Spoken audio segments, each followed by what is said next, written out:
And welcome back to the Gnostic Informant, and you are about to attain true gnosis. And today I'm with archaeologist John McHugh and author of The Celestial Code of Scripture, Astral Cipher, Underlying Miracle Stories of the Bible and Qur'an. You've been on my channel quite a few times. The link's in the description for this book. I love it. This is a great book. It really goes into the ancient Sumerian star atlas. And this ancient Sumerian star atlas seems to be found in later traditions, the Greeks, the Islamic, the Egyptian, whatever. It seems to be that this zodiac, if you will, finds its way down and gets passed down from tradition to tradition. And you do a good job of highlighting that in your book.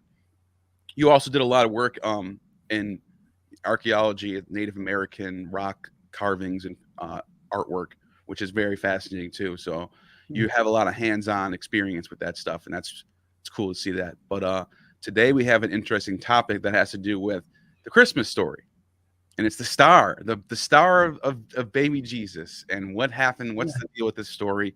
Where does it all come from? What does it mean? Did it happen? All this stuff. Let's get right into it. Yeah. So thank you so much for having me on. It's a pleasure to be back on Gnostic Informant, and this story is really personal to me. And I got to just, I know you have a lot of viewers and all, and I just want you to know that I'm going to come across really passionate, okay? Because it really this story matters to me, and the reason is simply this. So I'm adopted from a Catholic orphanage in West Philadelphia, St. Vincent's Orphanage. You can look it up. It doesn't exist now. I think it's a home for wayward girls now, but and so I was adopted into an Irish Catholic family, and my dad was an altar boy when the prayers were said in Latin. So when we were at home, he would say all the prayers in Latin. We were extremely Catholic, and of course, one of the biggest times of the year, if you're Roman Catholic, is of course Christmas, and the Nativity story. Everybody loves Christmas, the birth of Jesus, right? So having said that, if I could jump into my slide show right now, great. So what you said, so the title I just figured for this presentation, we'll call it Rediscovering the Pagan Star of Bethlehem. And I love that image right there. It's from one of the stories of the Nativities written by just early scholars. I can't remember what book it's from. It's in the public domain. And it really shows you what we call the wise men. They're astrologers. They're really Babylonian astrologers, and I'll explain that in a minute, because I probably just pissed off 10 of your viewers right now. They're like, no, it's Persian. And I'm like, no, just hang with me. Okay. But they would have had an entourage. This would have been a big deal. So it's not just three little guys walking with a bunch of presents in the desert. You'd get robbed and mugged and beaten, retarded, and have all your things stolen if you went by yourself. You came with lots of gifts. You were professional astrologers. You were the elite. You were the World Economic Forum type. Wow. If you put them in today's parlance. So, but a better terminology or title for this presentation is Rediscovering the Pagan Star of Bethlehem within the stellar tableau of Jesus's nativity. And notice, for any English majors out there, notice I used the biblical version of Jesus's. So if you're like, oh, he misspelled it, I'm going off the biblical version. I was taught by nuns from kindergarten through 12th grade. So I didn't have a lay person teach me until I got to college. That's how Catholic I was raised. So anyway, the book introduces the Celestial Code of Scriptures. Chapter 12 is literally called the Stellar Tableau of Jesus' Nativity. And I just want to touch on what a tableau is. It's a picture from a scene from history or from a story. So that's why I like that French word. It just fits it so well. You could also think of it as a still frame, as a snapshot. Remember, I'm 58 years old, so I'm from the old days of Polaroid cameras. That was the last word of entertainment. You take a picture, and 30 seconds later, you can look at it. Yeah. And now we have cell phones. So. Right. So anyway, the book basically, if you break it down into its three main components, it exposes the supreme doctrine of the ancient world, which is that the constellations depicted still frames of all the monumental incidents that had taken place on Earth. And that polysemous is the only word that comes to mind. It's a really good word. It means multiple meanings in a word or phrase, like double entendre. So polysemous readings for the original spellings of the constellation titles, which are in cuneiform, divulge the action and the details that were taking place in each of these stellar still frames. Then you have these religious astrologers like the Magi that followed the star of Bethlehem to the birth site of Jesus. They arrange these stellar picture stories and they're accompanying, polysemous readings of the cuneiform titles. They're secret messages, really. They arranged them into narratives, which were then recorded as the miracles described in pagan, Judeo-Christian, and Islamic religious scriptures. So, Star of Bethlehem, it resonates so deeply with me because, you always hear you see it in the creche. You see Christians today have out the creche scene where the astrologers are there. There's a light bulb for, the Star of Bethlehem, and Mary and Joseph, and there's a little manger with baby Jesus. He usually has blue eyes. They got light bulbs in the back, and it's all lit up on the front lawn. We had it when I was a kid. And then you have the shepherds and usually a sheep or two, and maybe the angel of the Lord present with the astrologers. So what happened was in 7th grade, so you buy that story as a Christian, right? You take it literally, right? And then in 7th grade, Sister Regina Consolata had us read those two stories as part of our assignment. Nice. We silently back to back. And when you read them back to back, I was like, whoa, sister, we got a problem here. These stories are irreconcilable. What Luke reports and what Matthew reports at the scene of Jesus's birth are absolutely different. Matthew says that astrologers followed a star to the birth site of Jesus, where they found him with only Mary in his house. And Luke says that there was a census that brought Mary and Joseph to Bethlehem, where there was no room at the word they use isn't inn. It's a caravanserai. It's what we would call a hostel today. And so they're staying at the lodging, and there's no room to stay. They're all taken. So they had to go out in the courtyard where all the pack animals were. And she gave birth and laid this baby in the feeding trough in the manger, right? They're irreconcilable. There is no way to jibe those two. They are separate stories. And at that moment, I had some major doubts. I'm like 12 now. So, that's where all this started. So if you get a chance, I'm not going to do it here because it would be too tedious, but get a chance, read Matthew's version and read Luke's version. They're both in chapter 2, and read them and compare them. So Matthew tells us that in Greek, it's magoi. It's the plural of magus, right?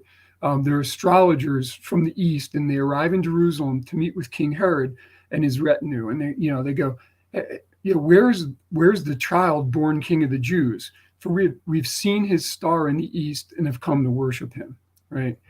So here's what we get from Matthew. Unequivocally, it's a star. Okay, the star appears in Tai Anatole, and if I've butchered the Greek there, of reading knowledge of Greek, there are a lot of theologians, Christian theologians, who believe that the original term, that's clunky Greek for in the East, that it would have said at its rising. And the problem I have with that is there's no extant texts that say at its rising. They all say in the East, which is clunky. The Magi wouldn't have said in the East. They would have named their country, right? And then the next piece that's really interesting in Matthew's version of this is it's clearly signals the birth of a king. And this king is the Christ, the Christos, the anointed one. And I just want to jump in real quick because there's early Christian iconography from like maybe late 2nd, early 3rd century that has the verse from Numbers about the star in the East Yeah. and then showing Jesus. So they're putting those two together. I think a lot of Christians, maybe even the author of Matthew, was probably playing off that. Yeah, it's the Balaam story, right? It's the Yeah. a star will come out of Jacob, I believe, and yeah, it's definitely that one. And one thing that's really interesting is that the person who actually they're talking about Balaam he's a Babylonian. It would be called Umanu. We would call it a scholar. The early theologians called it a sorcerer or a magician. Right. It's a magi. What it implies, though, is multiple skills in occult knowledge. One of them being not only divination, but astrological divination specifically. So you go a little bit further, and now here's where, as somebody, I mean, I'm an amateur astronomer, and I have an expertise in archaeoastronomy. Although I'm not a professional astronomer, I know how the stars move, and I know a lot of the theories, the theoretical basis for the story of the Star of Bethlehem and what it could be based on. But I'm talking about the texts. Here's what the text tells us. The text tells us that the star comes from the east. So we pretty much know these astrologers. Let me just hit it right now. So the magoi, we call them magi or magi. In Greek, it's the singular is magos. It means magician.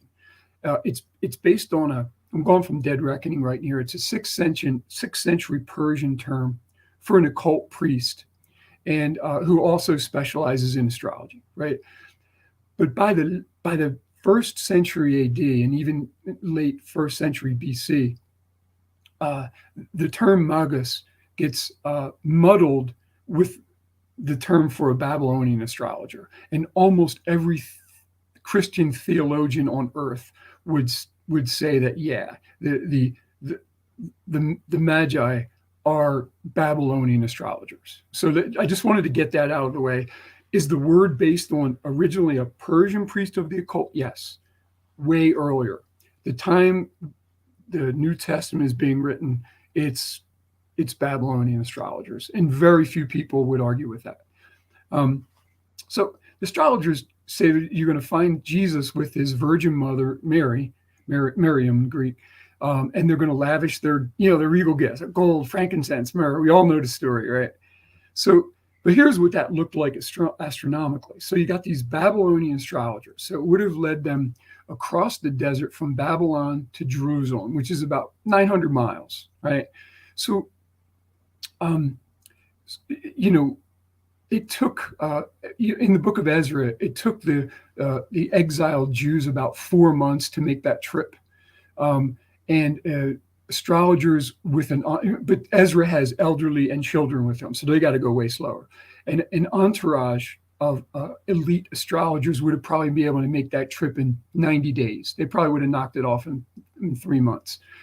So now the star, okay, just goes west, and stars move across the sky. They set in the west. I can live with that one. But then when they get to Jerusalem, that's when the star literally hangs a left and goes about another 5.5 miles south to Bethlehem. There is no star in the sky, no planet, no comet that can hang a left and go 5.5 miles and position itself over the house of anyone, let alone baby Jesus. Okay, so that's why the story, Matthew's description of the star's motion is preternatural. It's just not possible from what we know about astronomy. What about a comet? Again, comets they do move across the sky, but they look still. You know what I mean? Right. They might make a gradual motion, and you can track the motion, but it's the part about stopping over. There's nothing of that height that allows you to triangulate and mark a small spot on Earth. Even John John the Golden-Tongued, the Saint John from the 4th century. Even he wrote that it must have meant that the star came down and stopped right over the house of Jesus, because that what else could it be? It's what it says, right? We know today that's just not possible. You can't mark an earthly landmark from a celestial body so high in the sky for a long period of time. What William F. Albright is probably one of the greatest Christian scholars that has ever lived. What he said in 1964 still holds today. The historicity of the narrative is not so easily elucidated, and commentators have ranged from dismissing the episode as astrological myth on the one hand to attempting on the other to pinpoint the exact comet or planetary conjunction which first appeared in the assumed year of the birth of Jesus. Wow. And again, they don't say planet. They would have added the word, they would have said the word planet. They have a word for it in Greek. They don't say the word, they call it like a hairy star. A comet's described as a hairy star. And that's not how they describe it. It's aster. It's star. It's a star, like the firmament, the fixed stars that we see in the firmament and in the constellations. So, and then it gets even better. So not just reading Matthew and reading the movement of the star says pretty doubtful. But then you read Luke's version of the Nativity, and Luke tells an entirely different story, right? So he doesn't mention a star or astrologers. He talks about emperor's edict calling Mary and Joseph, Jesus's parents, to Bethlehem for a census, right?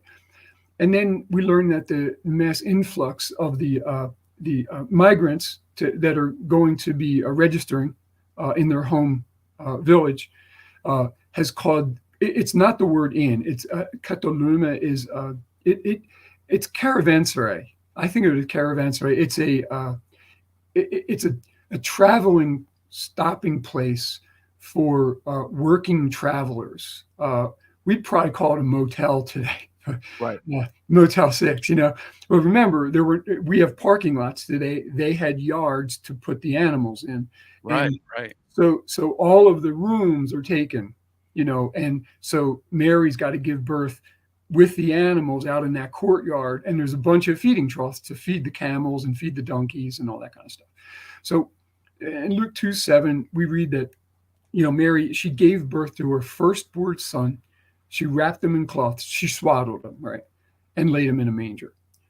And then in 2:9, we find out that an angel of the Lord, this is nothing that Matthew talks about, right? An angel of the Lord shows up. He tells a bunch of shepherds that here's the sign that you need to find, right? You'll find an infant swaddled, which means wrapped in cloths, and lying in a manger. And then in Luke 2:10, a multitude of heavenly hosts show up and join the angel in a refrain of praise. And by the way, the Greek term there, it literally means heavenly army. We call it heavenly host, but it means army. It's a heavenly army. So, and that's going to show up and be very important a little later in this presentation. But so the shepherds hurry off to Bethlehem, which has a population of, most Christian scholars believe, about 300. And they manage to locate the exact feeding trough where the swaddled baby Jesus lay beside his parents, Mary and Joseph. Remember, in Matthew, Jesus is born in a house and only Mary's present. Just another contradiction. I always forget about Luke 2:10. That's such a the one big claim. We always just gloss over that. A heavenly army was in the sky praising. Like, that's a big claim right there. But yeah. And you'll see what it's so simple. The explanation for the story is so simple. I hope that your viewers can almost. I just said the whole time I did this research, I'm thinking. I don't mean to sound cocky at all. No, that's all right. I'm a mediocre scholar, but I'm asking different questions because I'm trying to answer these questions. Somebody who works in the university would say, "Let me set up a testable theory." I don't care. I'm playing paleopsychologist. I want to know why Luke wrote those words and why Matthew wrote his words. Yeah. So you get the shepherds are really important in Luke's version of this story. It's this bucolic scene, right? So just to clear it up, caravanserai. This is a picture of one. This is an Islamic painting of one, but this is what they would have looked. They would have been like 3-walled, Then you would have a fence on the other end and with a gate, and the travelers would bring their animals. They would stay in the courtyard. The customers would be staying in rooms in that building right there. Sure. In some instances, the stalls are built below, and so the rooms are on top of the stalls. This is not a place of comfort. This is for traveling merchants, so they can get through the night, get some sleep, get some rest, and get back on the road.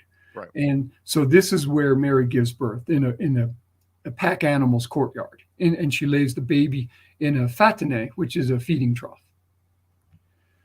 So the glaring discrepancies are obvious. Your viewers already know them. Many of them, I've read some of the comments and some of the other. I don't like to watch my own videos. I always feel like haughty and stuff like that. So, but I have read a few of the comments, and like they're from Christian backgrounds and Jewish backgrounds, and they've often left their religion because they couldn't believe it as truth.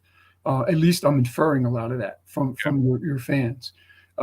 And so the discrepancies make a few things utterly unequivocal. Matthew and Luke were not aware of each other's writings. No one present during Jesus's adult ministry had attended the birth except for Mary and Joseph. And the jarring discrepancies in the story make it that there's absolutely no way Matthew and Luke's version of the birth could be based on Jesus's parents, unless they had senile dementia. And the other possibility, there's one other possibility. Everything Matthew wrote is true and everything Luke wrote is false. Or everything Luke wrote is true and everything Matthew wrote is false. That's the only way that could work out. And again, Matthew's star, it can't do that. It's not, I'm an astronomer. I'm an amateur astronomer. There's no way. They can't do that. So let's move it on. So this guy is, this is my hero. Father Raymond Brown is the best Christian scholar I've ever read. And but he's also a Catholic priest. So when I was in about 8th grade, he wrote a book called The Birth of the Messiah. And here it is. So have it, But all this means, he says, all of this means, in fact, that this is a Catholic priest. All of this means, in fact, is we have no real knowledge that any or all of the infancy material came from a tradition for which there was a corroborating witness. And the reason for that is very simple, that Matthew, Mark, Luke, and John, they all start Jesus's adventure, his religious adventure with his adult ministry. Where he comes out at about 30 years old and has disciples joining him, or gets baptized by John the Baptist. So the first question that comes up, of course, the basic question is, how does Matthew and Luke come? This is for me. How do you confidently report entirely different accounts of Jesus's birth, as if they're based on eyewitness testimony? How could that be possible? Is it possible? Well, it causes you to refine the question a little bit more.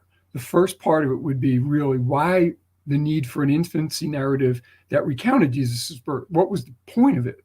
Remember, Matthew, Mark, Luke, and John didn't start with Jesus' birth. Mark never mentions the birth. John never mentions the birth. In a second, you'll see that Luke and Matthew append that story. It's the latest appendage to the whole gospel. Yeah. So the early Christians had a need to prove that Jesus was the Messiah. And so again, although they described the nativities describe the earliest moments in Jesus's life, they're the latest additions to those gospels. They're both written probably in the nobody's going to have a heart attack if you say 85 AD for the infancy narratives. Right. But clearly they're a decade and a half older probably than the original version of Matthew's gospel and Luke's gospel. Wow. But then this is why, right? So the Jews and pagans believe Jesus was illegitimate, right? They believe that Mary had an affair and produced Jesus. Talmud definitely reflects that. Yeah. So, even in John chapter 8, verse 41, Yeah, which is written. Remember, it's the last of the Gospels that's written. So Jesus is arguing with the Jews, and he says, "You," talking to the Jews, "are doing the work of your father." He's being sarcastic. He means the devil. And the Jews respond to him by saying, "We have not been born of fornication like you, Jesus. We have one Father, God." And so even John has that embedded in it, the idea that Jesus was an illegitimate child, right? So, and Celsus, the pagan who detested Christianity, Yeah. he says it was Jesus who fabricated the story that he had been born of a virgin. In fact, however, his mother was a poor country woman who earned a living by spinning. She'd been driven out of her carpenter husband's house when she was convicted of adultery with a soldier named Panthera. And in the early second century, Hebrew texts refer to Jesus as Yeshu ben Pantera, which is Joshua, the son of Pantera. The reason why this is such a big deal, people gloss over the Pantera thing, and they're like, it's a late Talmud thing. But this shows you that this was a tradition. This was already being said long before the Talmud gets written. He's already mentioning this as if he heard it from someone else before him, and he says that he gets it from the Jews. So this was already a common, what do you call it? I guess you would call it a common. Yeah, it's a oral legend anyway. Yeah, legend maybe. Yeah. I mean, so and Jesus is Jewish, right? And by the way, remember in Mark's, I think it's Mark chapter 6. I forget the verse offhand. In Mark chapter 6, they make the intimation that Jesus was born of a common birth. There was nothing supernatural special about this guy's birth. They name his brothers and sisters. It's Mark 6, I think it's verse 13 or 14. Again, I'm going from dead reckoning, but they don't say, "Oh, he's the one born of the virgin in that supernatural incident that occurred," right? That's not what happens. They're like, "Oh yeah, it's Jesus. He's the son of the carpenter, right? Yeah, he's got brothers, he's got sisters, So in the 80s, this is where it starts to come off at a bone here. So in the 80s AD, Judaism leveled polemic against the Jews, any Jew that accepted Jesus as the Messiah. So a major synagogue prayer called the 18 Benedictions was rephrased so that Jews who worship Jesus were branded as heretics. And you see that again in the latest gospel, John chapter 9, verse 22. So Jesus heals a blind young man, right? And Judaic religious officials go to his parents and say, "Hey, did this guy Jesus just heal your son's blindness?" And his parents said, they said, "You need to ask him yourself." And the reason they said, "Don't ask us, ask our son, he's of age, he's not a minor, he's an adult," is his parents said this because they were afraid of the Jews. For the Jews had already agreed that anyone who confessed Jesus to be the Messiah would be put out of the synagogue. And you got to understand, this is also the way you make a living economically. Your church congregation is your economic food chain, if you will. Getting kicked out of the synagogue would be sort of like getting canceled today on the internet. You can't make a living, if you get canceled. So, no, I mean, I'm just trying to be honest about what's going on, right? So Matthew and Luke's nativity narratives counter Judaism's claims that Jesus was not the Christ. So that's what Matthew and Luke's goal is. We're going to prove that Jesus has got the correct genealogy. He's in the line of David, and he's also going to be born in Bethlehem because that fulfills the Old Testament prophecy of Micah 5:1-2, where the Messiah is going to be, the Christ is going to be born in Bethlehem. Right. And they even go one step further. They're like, you know what? And we're going to have God arrange the conception by impregnating a virgin named Miriam through the Holy Spirit. So that's what shows up in Matthew and Luke's version, and it doesn't show up initially in their Gospels. It's their appendages that were added about a decade and a half after the Gospels were written. And then you got the major question. This is where I start to get really passionate. So how did the evangelists compile an account of Jesus's birth when they had remember, they have no eyewitness testimony? Everyone, so they're writing 5 decades after Jesus has died, there is no one who has any eyewitness testimony of his birth, only Mary and Joseph, and they're long gone. So, and we see the discrepancies. There's absolutely no way that came from eyewitness testimony. So how did they pull this off? Well, there's clues right in the text themselves, in the Nativity. And when I show them, I'm going to laugh a little because you'll see how simple they are. So the Nativity vignettes, they talk about, we're looking at the Christmas star, right? The clues are embedded right in the story. So let me just show you. So there's actually a picture of Matthew and Luke's nativity stories in the pagan Mesopotamian and Greek constellations. And you're like, what? This has been a mystery that's been kept secret for 2,000 years. When I show you what I'm about to show you, you're going to be shocked at how simple it is, right? Wow. So Matthew goes, magi, right? They show up. They're astrologer priests. They're specifically Babylonian astrologers, right? So you're like, well, why would they have a star? Remember, that star proved that a king was born. This child was a king, right?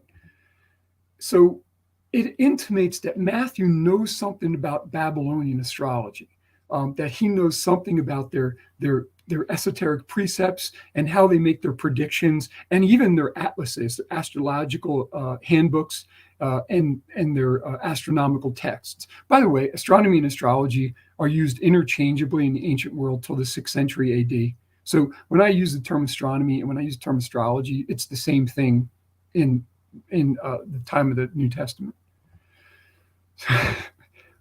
Sorry, it's just so the brightest star. I mean, this comes right out of star atlases. They're writing right in my. What's blowing my mind about this is that this same methodology used to write the Old Testament, is the same methodology used to write the New Testament, just with a different time period, different characters. You know what I mean? They're both, in both cases, Noah's flood story, or the Tower of Babel, or Jesus's birth. They're all they all had this these different layers of historical layer, and then there's the astrological layer, and then there's usually some prophetic layer or something. Yeah, it's kind of the same thing though. Yeah, there would have been an oral story circulating that they're trying to match up maybe with the picture story in the stars. But Leo's brightest star, it's called Regulus. It's Alpha Leo, right? So it's called Sharu. Now, typically, that's the typical Babylonian word for king. It just means king. However, it's a dialectical version of Sheru, which means baby, infant, child. So it's a child king star. Sometimes they even write it with the Sumerian, which is Tur, which is unequivocally means child or infant. Oh, wow. So you have a child king star right there in Leo. So you're like, all right, well, that's pretty cool. That's interesting. So then Luke says in 2:12, he uses this really interesting phraseology. Let me just hit it with you. And this for you, the sign, you will find an infant wrapped in cloths and lying in a manger. The verb of being is inserted by the reader. So this will be to you the sign, right? He uses the term semeon. And he also says that this infant is going to be wrapped in cloths and lying in a manger. Okay. And that's interesting because semeon has a specific meaning. Okay. Semeon means sign. Okay, it's a sign, right? And one of the main components of the sign is the child's going to be lying in a manger. He's going to be laying in a manger, right? But semai means sign, omen, portent, but its nuanced meaning in Greek is a constellation serving as a sign. So I'm like, oh my God, no, this is too easy. So Luke, he's a pagan physician from Antioch. So he's very well educated. He's a pagan. There's no doubt about it. This guy started his life out as a pagan, probably knows Babylonian astrology, probably knows Hellenistic astronomy, astrology. Of course, we know that Luke writes Acts of the Apostles, right? I think everybody knows that. Luke invents. Now, you got to remember, there's a lot of speeches from St. Paul in Acts of the Apostles. Well, initially, it was believed that Luke wrote down verbatim as so as, what am I trying to say? So just copy down what Paul said, but that's not true. Luke inferred what Paul said and wrote it down. So in Acts 1728, he has Paul quoting from the star atlas, the 3rd century BC star atlas phenomena, in a speech. So when Paul quotes that star atlas, it's really Luke quoting that star atlas phenomena. Now, the reason that's interesting, in lines 892 to 908 of phenomena, the manger star in Cancer shows up as a sign repeatedly, in this case, a meteorological sign. So phenomena repeatedly, and also refers to Virgo as Parthenus, virgin, which is exactly how Mary is referred to. Can I just ask you one question? What do you? I was typing something when you said the first part. Luke, a pagan physician from Antioch. What's that mean? Yes, most Christian theologians agree that Luke is unequivocally a pagan. He's derised as a pagan. He's definitely a physician. He's described as a physician in the New Testament, and it's almost certain he's from Antioch, because they say he's from Antioch. Interesting. So this guy is probably an astrologer, right? Astronomer, astrologer, same thing. That's mind blowing. But here's what, if you look at the picture there, that's M44. So there's a fuzzy, it's called Messier object 44. You would call it a star, a dim star in Cancer, but it's a fatinae, it's a manger. And remember, Parthenus is a virgin, Virgo, right? So you put them in the star and you're like, oh, wait. So there's an infant king star, and just east of it, there's a virgin named a Parthenus, which is exactly how Mary's described. And just west of the infant king is the manger star in Cancer. And that, I'm getting these right off of star atlases from 85 AD. So when you see those, I'm not just hand drawing them and making that picture up. That's my illustrator. Oh, yeah. Her name's Elizabeth Hardy. She's a wonderful illustrator to work with. And can I just ask you real quick, what's the name of the star atlas? Phenomena. Oh, I see. Yeah, it's written there. It's transliterated in Greek. It's really well known. It's one of the most popular ones. Sure. It's written by Aratus or Aratus. Oh yeah, I have an English translation of that. Okay. Yeah, I got you now. Yeah, it's that one. Yeah, just look it up. And like, what is it? 892 to 908. Yeah. 908. And by the way, he describes the Virgin with stars on her shoulders and a star on her forehead. If you look at the early Middle Ages iconography of Mary always has two stars, one on her shoulders and one on her forehead. Yeah. Now maybe they had Virgo in mind. Can't really say. I can't read the mind of the artist, but it's definitely a match. Certainly makes sense. It certainly makes sense, and you'll see that it gets even more intriguing right about now. So in Mesopotamian star atlases, Virgo's western stars join up with Coma Berenices and Leo's tail to form a pregnancy goddess. Her name's Eru. The name literally means pregnant.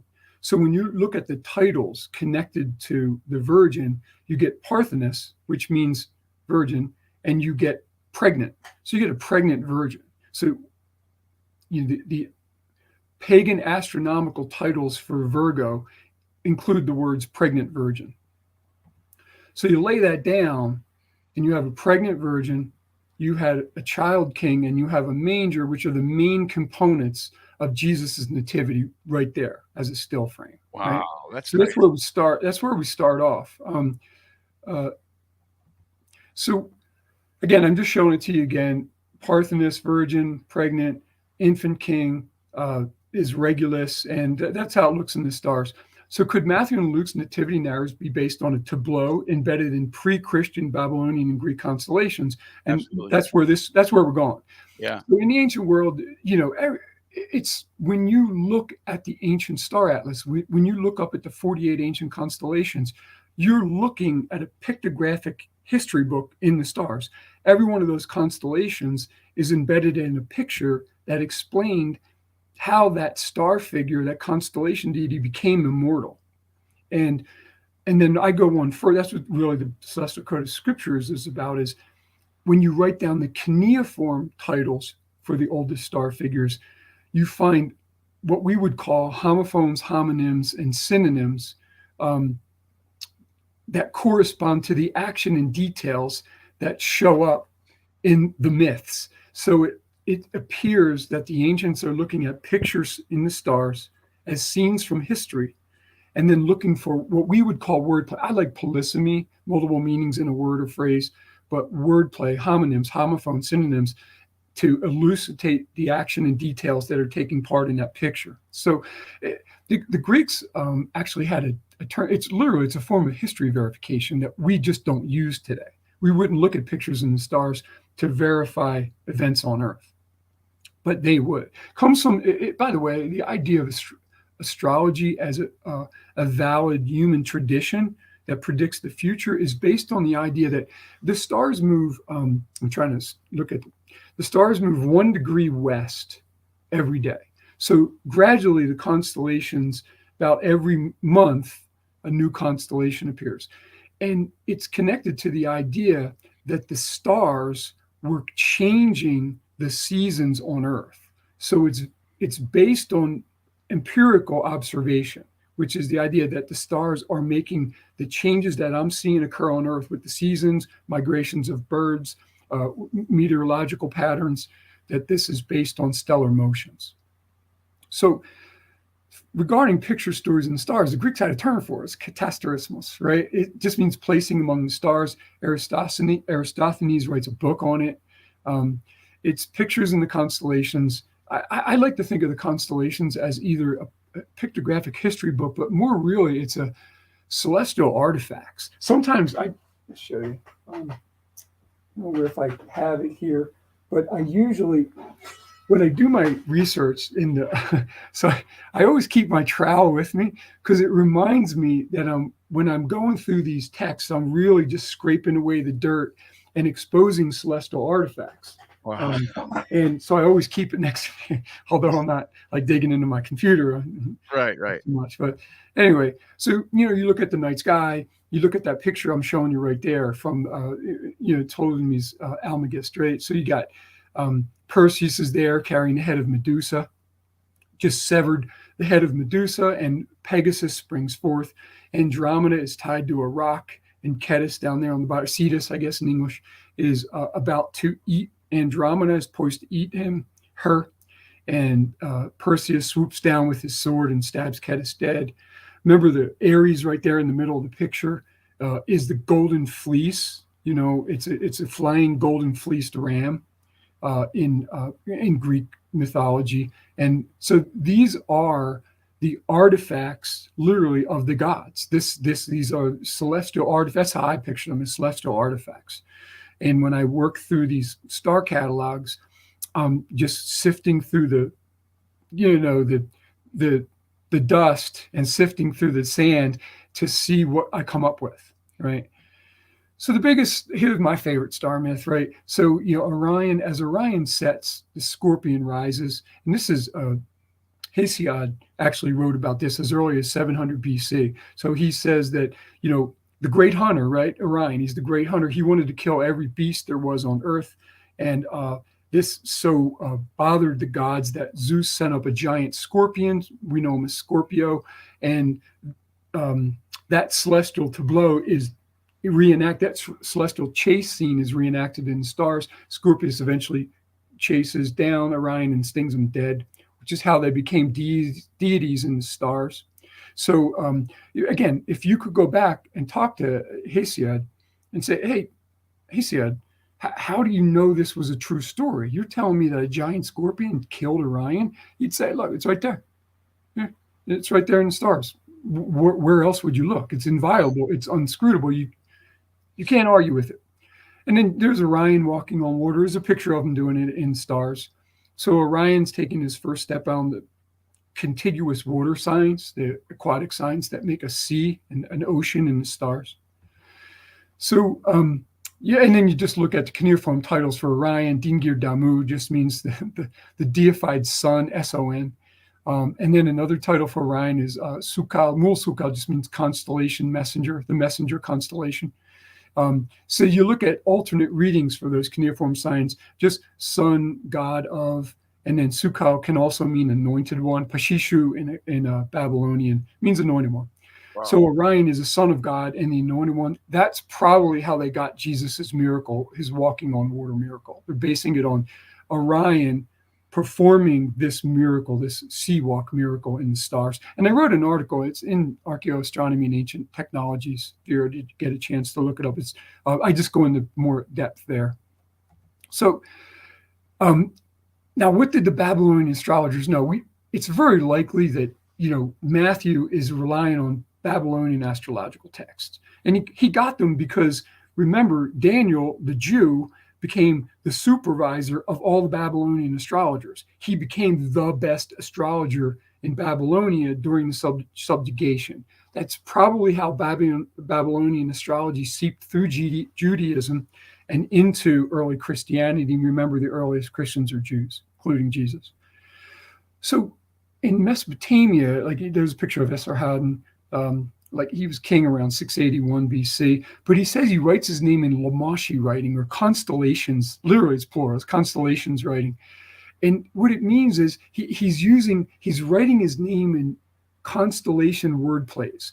It's the cuneiform, he's writing his name in cuneiform puns and images. And it's kind of a secret form of writing. In fact, I'm sure the astrologers were flabbergasted when he said that. They were probably so mad at him to broadcast their biggest trade secret, probably. Anyway, so the Babylonian astrologers, they often talk of the starry sky as Shitir Shamay, heavenly writing, celestial writing, which is why their title is Tupshadu. Tupshadu has nothing to do with astronomy or astrology. It means writer or author, And again, they're looking at the heavenly writing as a text, and they're reading it to predict what's going to happen in the future. But they also have the ability, they also read the celestial sky as kind of an astrology in reverse, if you will, because they end up being the historians who are writing down the history of their people. So the idea of understanding what Lamash, I got to do a little bit of this so that you're going to feel lost in a minute if I don't do this. So constellation writing, to understand what constellation writing is, you got to understand the solemnity of wordplay in ancient Mesopotamia and the ancient world in general, right? So I'm just going to summarize it here. In cuneiform writing, it was considered of divine. This is Scott Nogel, the great, the great historian, and he is a specialist in punning in the ancient world. But he says that writing was considered of divine origin. He's talking about cuneiform writing here. Puns provided diviners with interpreters in strategies, and that includes the astrologers, right? Words were considered the embodiment of the object or idea they represented. Words in the ancient world were what we consider today DNA. What your DNA is what you're made up of. That's why you look different than me, Neil, and which is why I look different than someone else. You know what I mean? And so on and so forth. But in the ancient world, it would have been how your name was written. It embodied the essence of who you were. So if you wrote the word dog, and you spell it like Kalbu, in Babylonian, it's Kalbu. Like Kalbu, the cuneiform signs would have other meanings, which is how you would understand the aspects of what a dog was. And he really concludes, this is crucial. Scott Nogel says, there was a whole envelope of information that came with every cuneiform sign or part of a word, right? So remember Jesus, he says, I say to you, Peter, rock, you're a rock, and on this rock I'm going to build my church, right? And that pun is what the Roman Catholic Church embraces as the papal office. He was saying that Jesus is the first pope. I had this drilled into my head by the time I was in 5th grade, because it's the Catholic Church's explanation for the office of the papacy, right? Wow. So I take puns seriously, right? And you see in cuneiform writing, this is the key, really. They use the term amatnatirti, which means hidden words or secret words, secret, concealed words, maybe. Parishtu Shaili, which means secrets of the gods. So you see it frequently amongst diviners, astrologers. They say, you find a hidden word, you just found the secret of the gods. And then you get some kind of admonition that says something like, a secret of the great gods, the uninitiated shall not see it, because if you if you confide it, you are, breaking a taboo. You can't confide it to anyone. It's a secret. Only the scholar should know what it is. So the reason cuneiform writing is so filled with polysemy, or what we would call today puns or wordplay, is simply because of the way cuneiform writing evolved. It's invented by the Sumerians around 3000 BC. It's borrowed by the Akkadian speakers, who we know as the Babylonians and the Assyrians. But they retain Sumerian writing in their own writing through what's called Sumerian logograms. And these Sumerian logograms are usually transliterated into capital letters. So I just got to show you how punning shows up all the time in cuneiform writing, and then it'll help you understand what I'm going to present to you in a few moments. So there's the cuneiform sign for, it's literally the cuneiform sign for sky or heaven in Sumerian, right? It's the word on. It's cuneiform sign on. However, it's the cuneiform sign that means shamu in Babylonian. Now, the reason you'd rather use the Sumerian logogram is because to write shamu, you'd have to write shamu. You'd have to use 3 cuneiform signs, and it's cuneiform writing sucks. It's just horrible to hold this clay tablet and do this tedious sticking all these wedges in. So when they can use the Sumerian logogram, like boom, and all right, got it out of the way. I don't have to use three cuneiform signs now. It can also be read Dingir, which means God in Sumerian.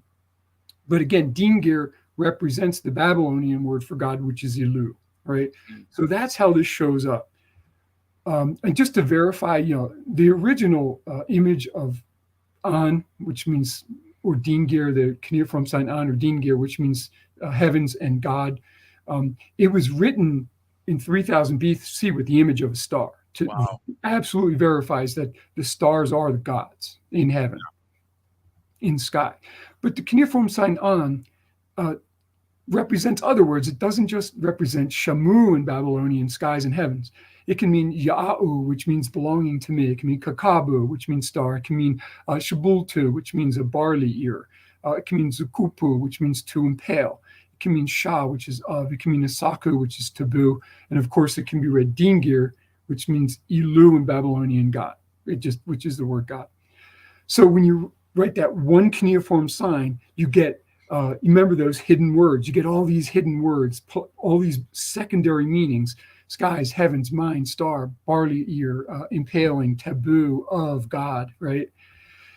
And then it gets even better. The polysemy, or wordplay, becomes even more pronounced because there are so many freaking homophones in cuneiform writing. So many are there that linguists, I'm an archaeologist, but I can do the languages. And so I identify as a linguist. I identify as a linguist, right? So at least I play one in podcasts. So when you write cuneiform sign mul, there's a whole bunch of ways to do that. So you can write it mul, that top cuneiform sign. You can write it mul, the second cuneiform sign. We transliterate that as mul 2. It's the second most frequent reading for mul, right? There's a mul 3, there's a mul 4, there's a mul 5, and there's an esoteric mul that's only used by the astrologers. And they call it, we just transliterate it as mul X. So every one of those mul signs means kakabu, which is star, right? But it also means a whole bunch of other words. It can mean shtirtu, which is inscription, shitru, writing. It can mean mamulu, arrow. It can mean ushu, foundation, simtu, ornament, and so on and so forth. And I don't want to beleaguer you with that.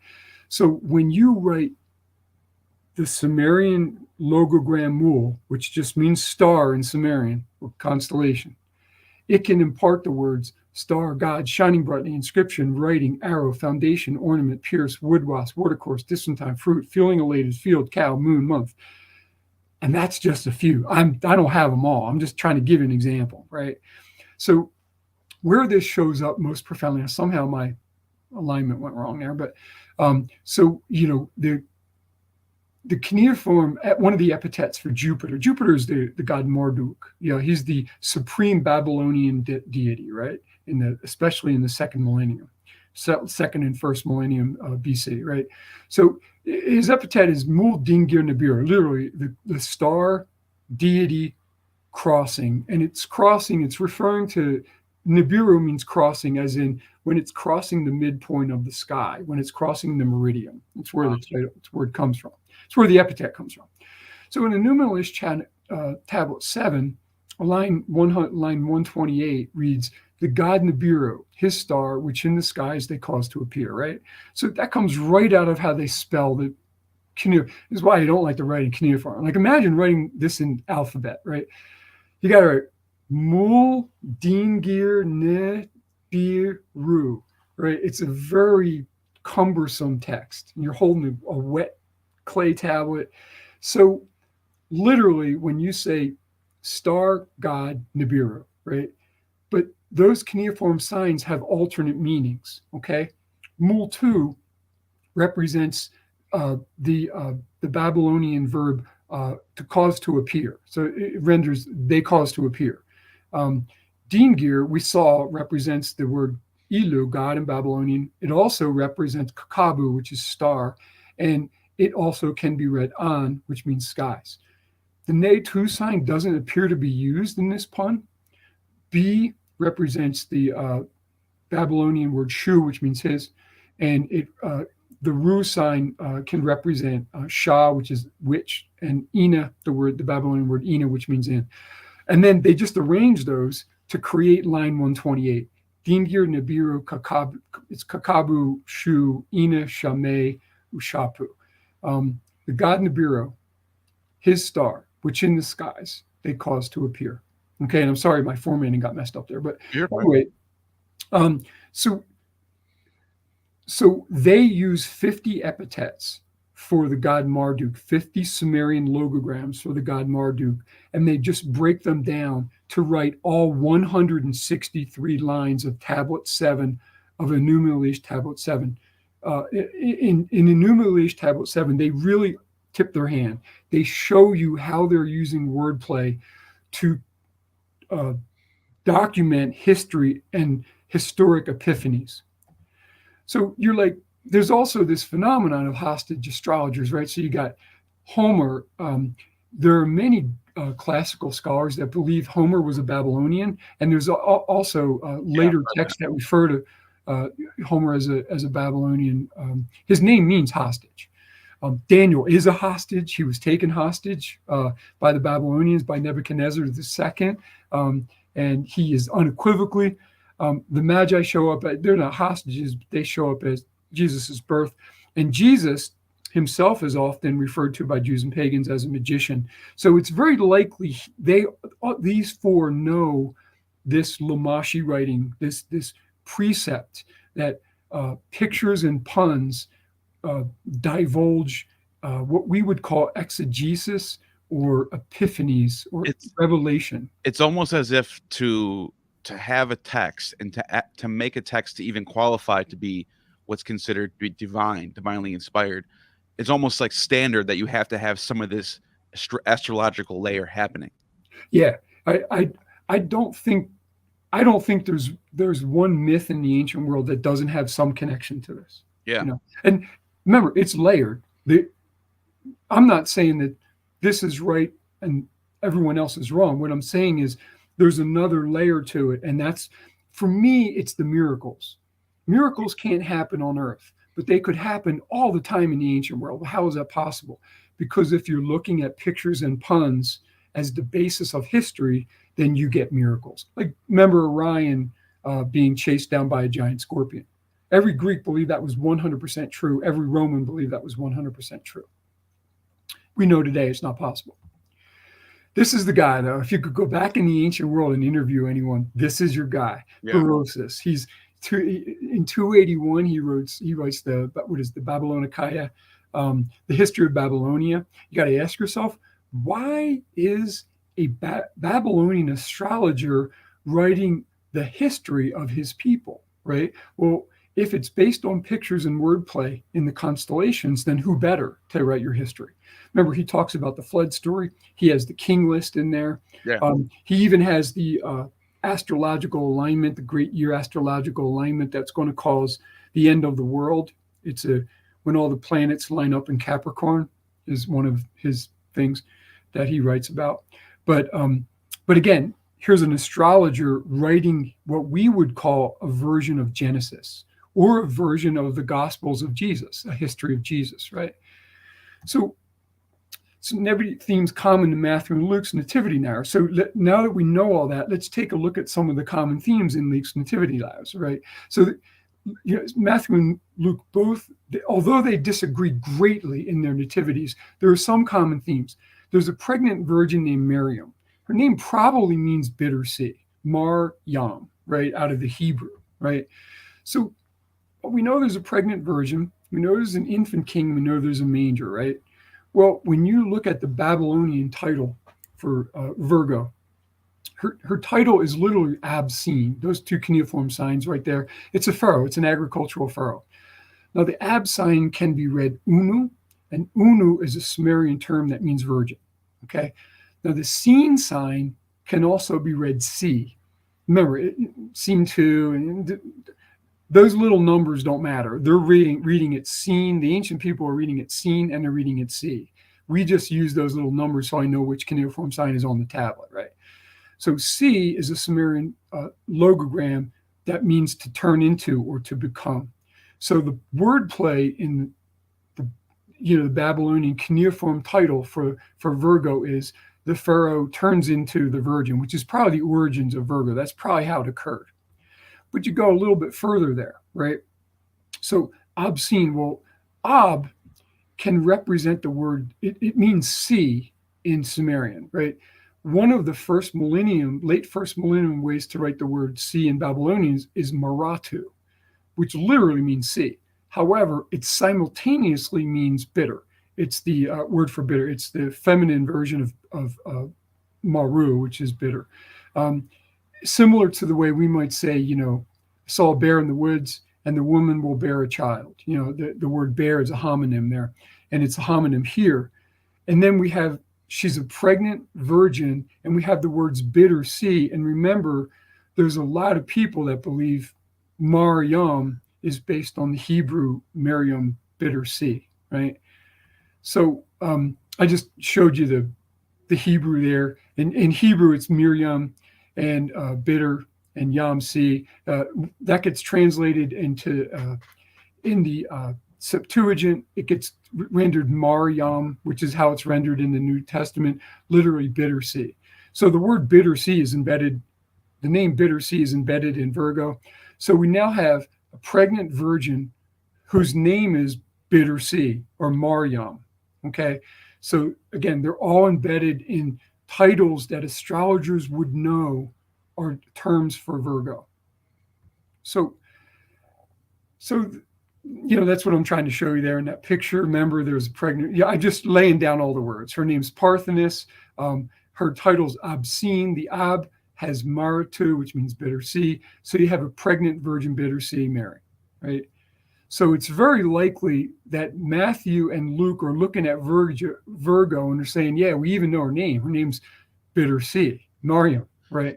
Wow. Yeah, so I'll go back to the picture. And then, of course, she's right next to the child. I think a lot of people are going to have trouble with that one because a lot of people think that Mary might be historical. And it's also a common name. Maryam is a very common name. It's extremely common name, especially when you read Josephus. I get confused how many Maryams Josephus is writing about. I don't even know if they're all just the same Maryam from the last chapter because there's so many of them. Yeah. So what do you think about that real quick? And then we can just go. Well,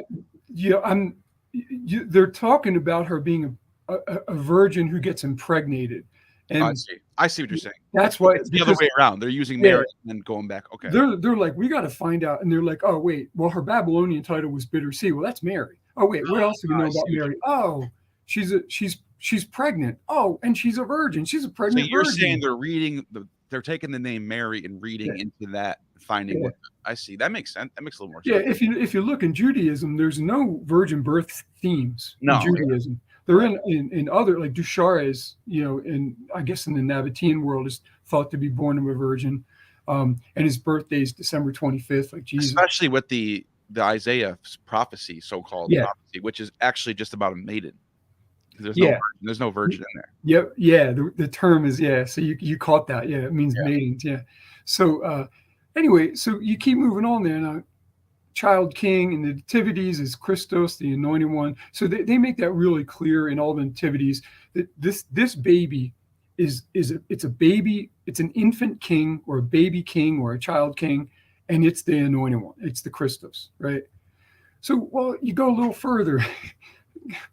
It just says it. So Regulus is called Sharu in Babylonian, just means literally at the same time means child and king. In the same way I just used the term bear in the woods, bear a child. It's the same kind of homonym, right?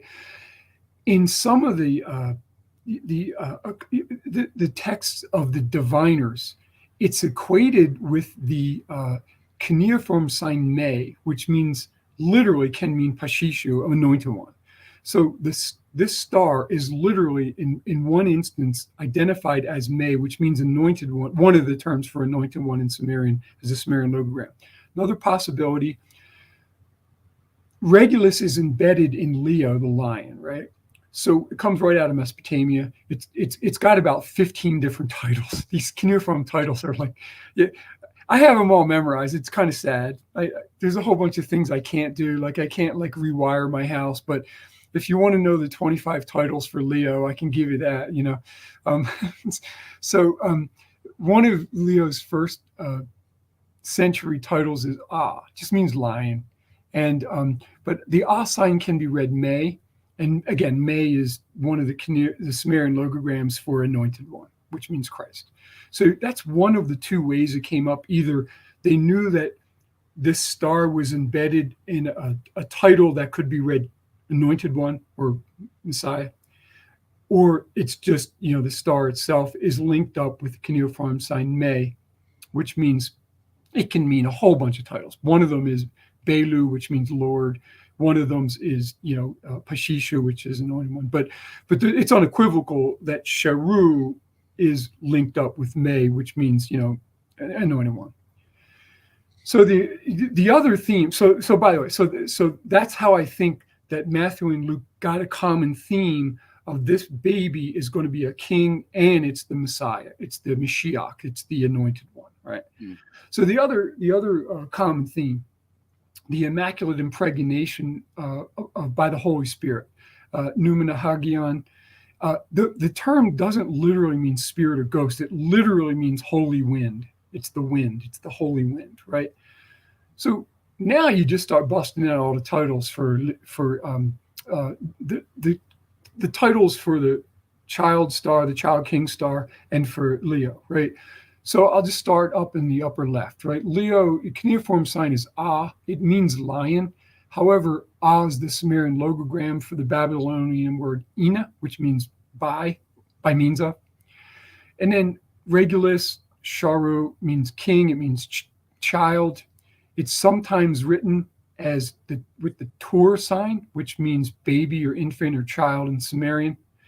And then, you know, you look at those other alternate readings for that sign, right? So Sharu is also identified as a deity.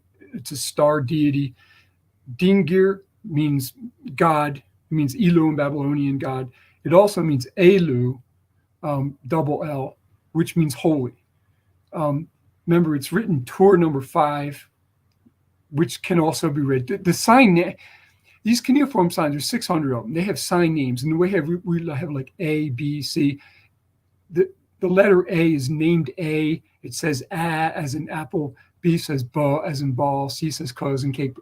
They've got the same thing with cuneiform signs, only there's 600 of them. So the Tur sign for child or baby its sign name is Tu. It's the Tu sign.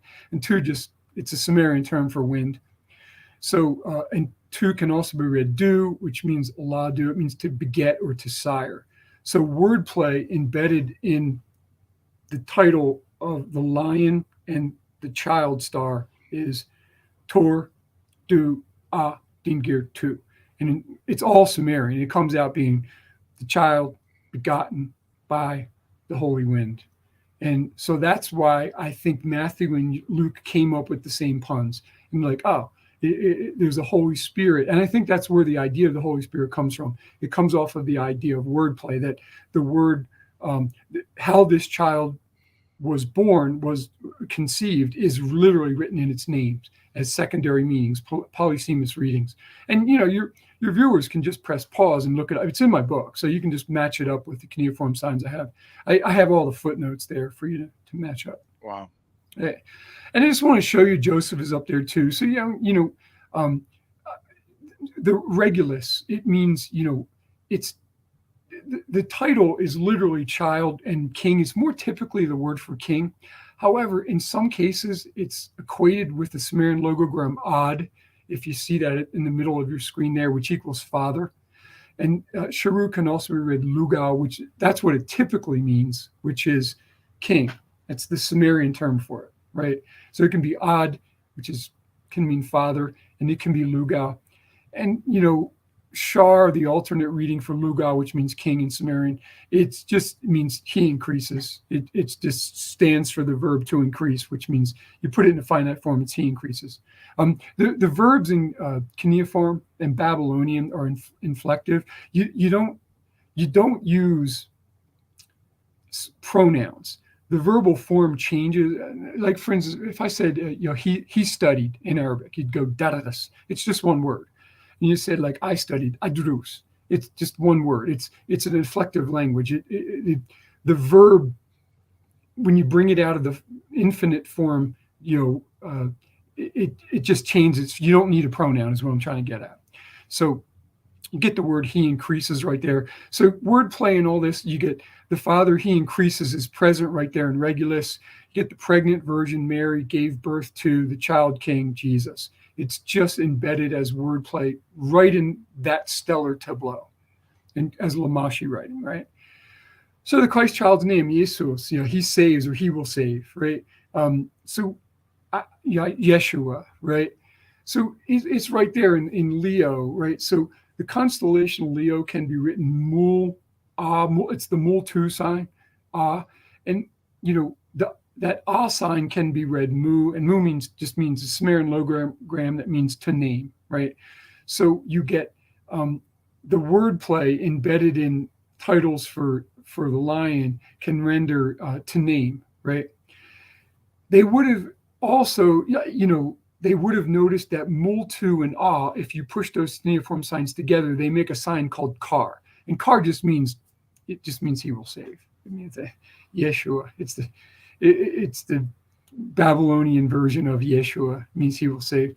So you get name the child, he will save. Remember, in both stories, they're naming the child Yeshua, he will save.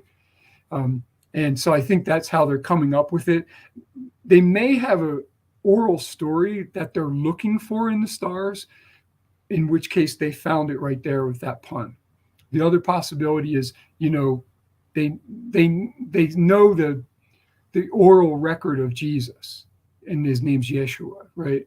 So again, that's what I think. I think there's an oral history to this, and they're looking for that name in the stars, and they could find it right there, embedded as wordplay in Regulus and Leo. So Christ child's birth site, Bethlehem, literally Bethlehem in Hebrew means house of bread. And, that just comes right out of alternate titles for that child star, Regulus. Remember, it's written. So one of the ways to write it, look at the upper picture. It says child. That's the Tor 5 sign. The sign name's Tor 5, but it's Tor 5, but its sign name is 2. It can be read Dutu. Dutu can be rendered Iwalid. It's the passive, third person passive form of Aladu, which means to give birth, to bear. So you could render it as he was born, or he was born to, it's passive form of the verb. Another title for Sharu, it's the child king. It's written with the Utu sign. Utu is right there. There it is right there for you. It's remember, they're not reading the Utu. They're reading the U. It's just U. Every one of those is U. U can mean Sharu, child king. U can represents a Sumerian logogram. That's why it's in capitals. It's transliterated in capitals. None of this is in capitals and cuneiform. You got to just know the languages to know what they're writing, right? So U means Bitu, which is house in Babylonian. U means Shah, which is of. U means Akalu, which is bread, and Utu means Ina. So you get the words child king was born in house of bread. And that's where I believe they came up with the idea that Jesus was the Messiah, that, yeah, he was born in this city that they call house of bread. It's embedded right there in alternate readings for alternate definitions for the child star. So remember, history verification it's based on picture stories in the stars, and wordplay embedded in those picture stories are conveying the details and the action. So we can jump into Luke's nativity narrative, which is entirely different than Matthew's, right? We've already talked about that, right? So Luke tells us that we got a pregnant virgin. Her name's Miriam, bitter C. She gives birth to a child. He's swaddled and he's lying in a manger. An angel of the Lord shows up, shepherds show up, and a multitude of heavenly army shows up. Literally, it's a heavenly army. The Greek is, you can see it right there, is unequivocal. So I want to just point something out. So remember that original stellar picture story, that stellar tableau with the pregnant Virgin Mary, with the child king star Regulus, with the manger star in Cancer. Well, on the western horizon is Orion, and rising in the southeast is Libra. Just remember those two constellations, because Orion's typical title is Sipa. It can mean shepherd. You could write it as a collective and write it as shepherds. It means Re'u in Babylonian, which shepherd or shepherds. You could render it either way. You could render it in singular or plural. So Orion embodies the word shepherds. Remember, they show up in Luke's version of the story. And in the southeast is rising Libra. Libra in cuneiform comes right out of Mesopotamia. It can be written, not often, but it can be written, it's a deity. So it can be Dingir Gish Erin. Literally, that means the god wooden scale. That's literally what it means. It's Libra. That's how they write it in cuneiform. These are all the different meanings for Dingir that could show up from this pun, right? You get Ilu, you get heaven, you get Shah. Dingir can mean Shah, which is of. Gish typically means wood or wooden.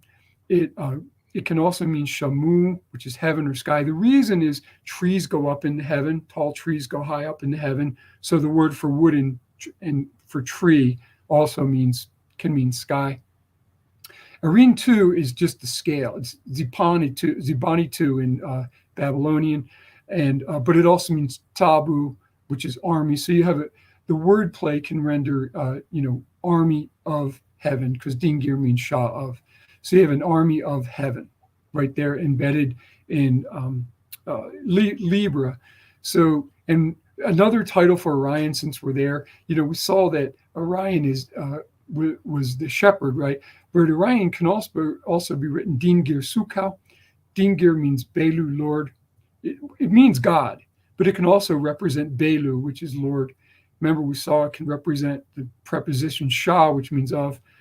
And Sukal, which is one of the titles for Orion, means messenger or vizier. It means like we would today render it as like your political cabinet, like Joe Biden's cabinet members. It's a high-ranking official, right? So it literally means messenger. So you get the word angel of the Lord embedded in Orion as well. I'm sorry, this went slightly out of order in these. So if you take those word plays and you put them down, you got a pregnant virgin named Mary, you got a child king, you got a manger, you got an angel of the Lord embedded as wordplay in Orion, you got shepherds embedded in Orion, you got an army of heaven embedded in Orion. They're all the major components of Luke's nativity narrative. And Luke 2:7 says, and she bore her firstborn son and swaddled him and laid him in the manger. Swaddle means wrapped him in cloths. Right.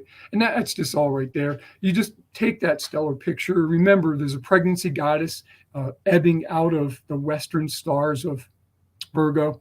She's holding a date frond. One of the titles for Deshron is Pesh, which means to give birth. You render it into finite form, you get she bore. Leo, the title's Ah, typically written Ah in the 1st century AD. It can also, it means Neshu in Babylonian, which means lion.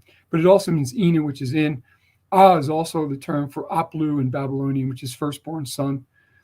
Another title for Leo, it's rare, but this is really fascinating for me because I'm like all into linguistics and I'm nerdy and stuff. But Lab-U, it's written, you can see it there, Lab with a little contraction sign, U. And remember like when you say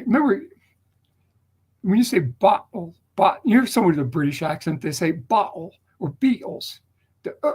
That's a letter in Semitic languages. It's an aleph, right?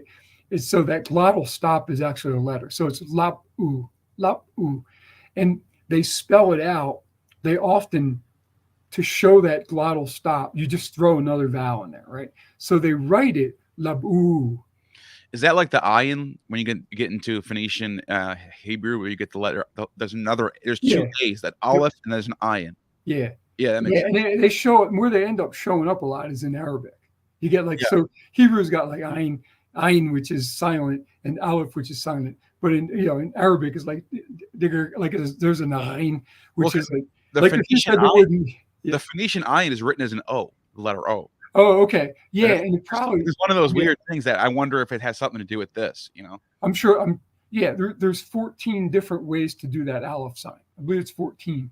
And they show up later in all the different Semitic languages. They really show up the most in Arabic.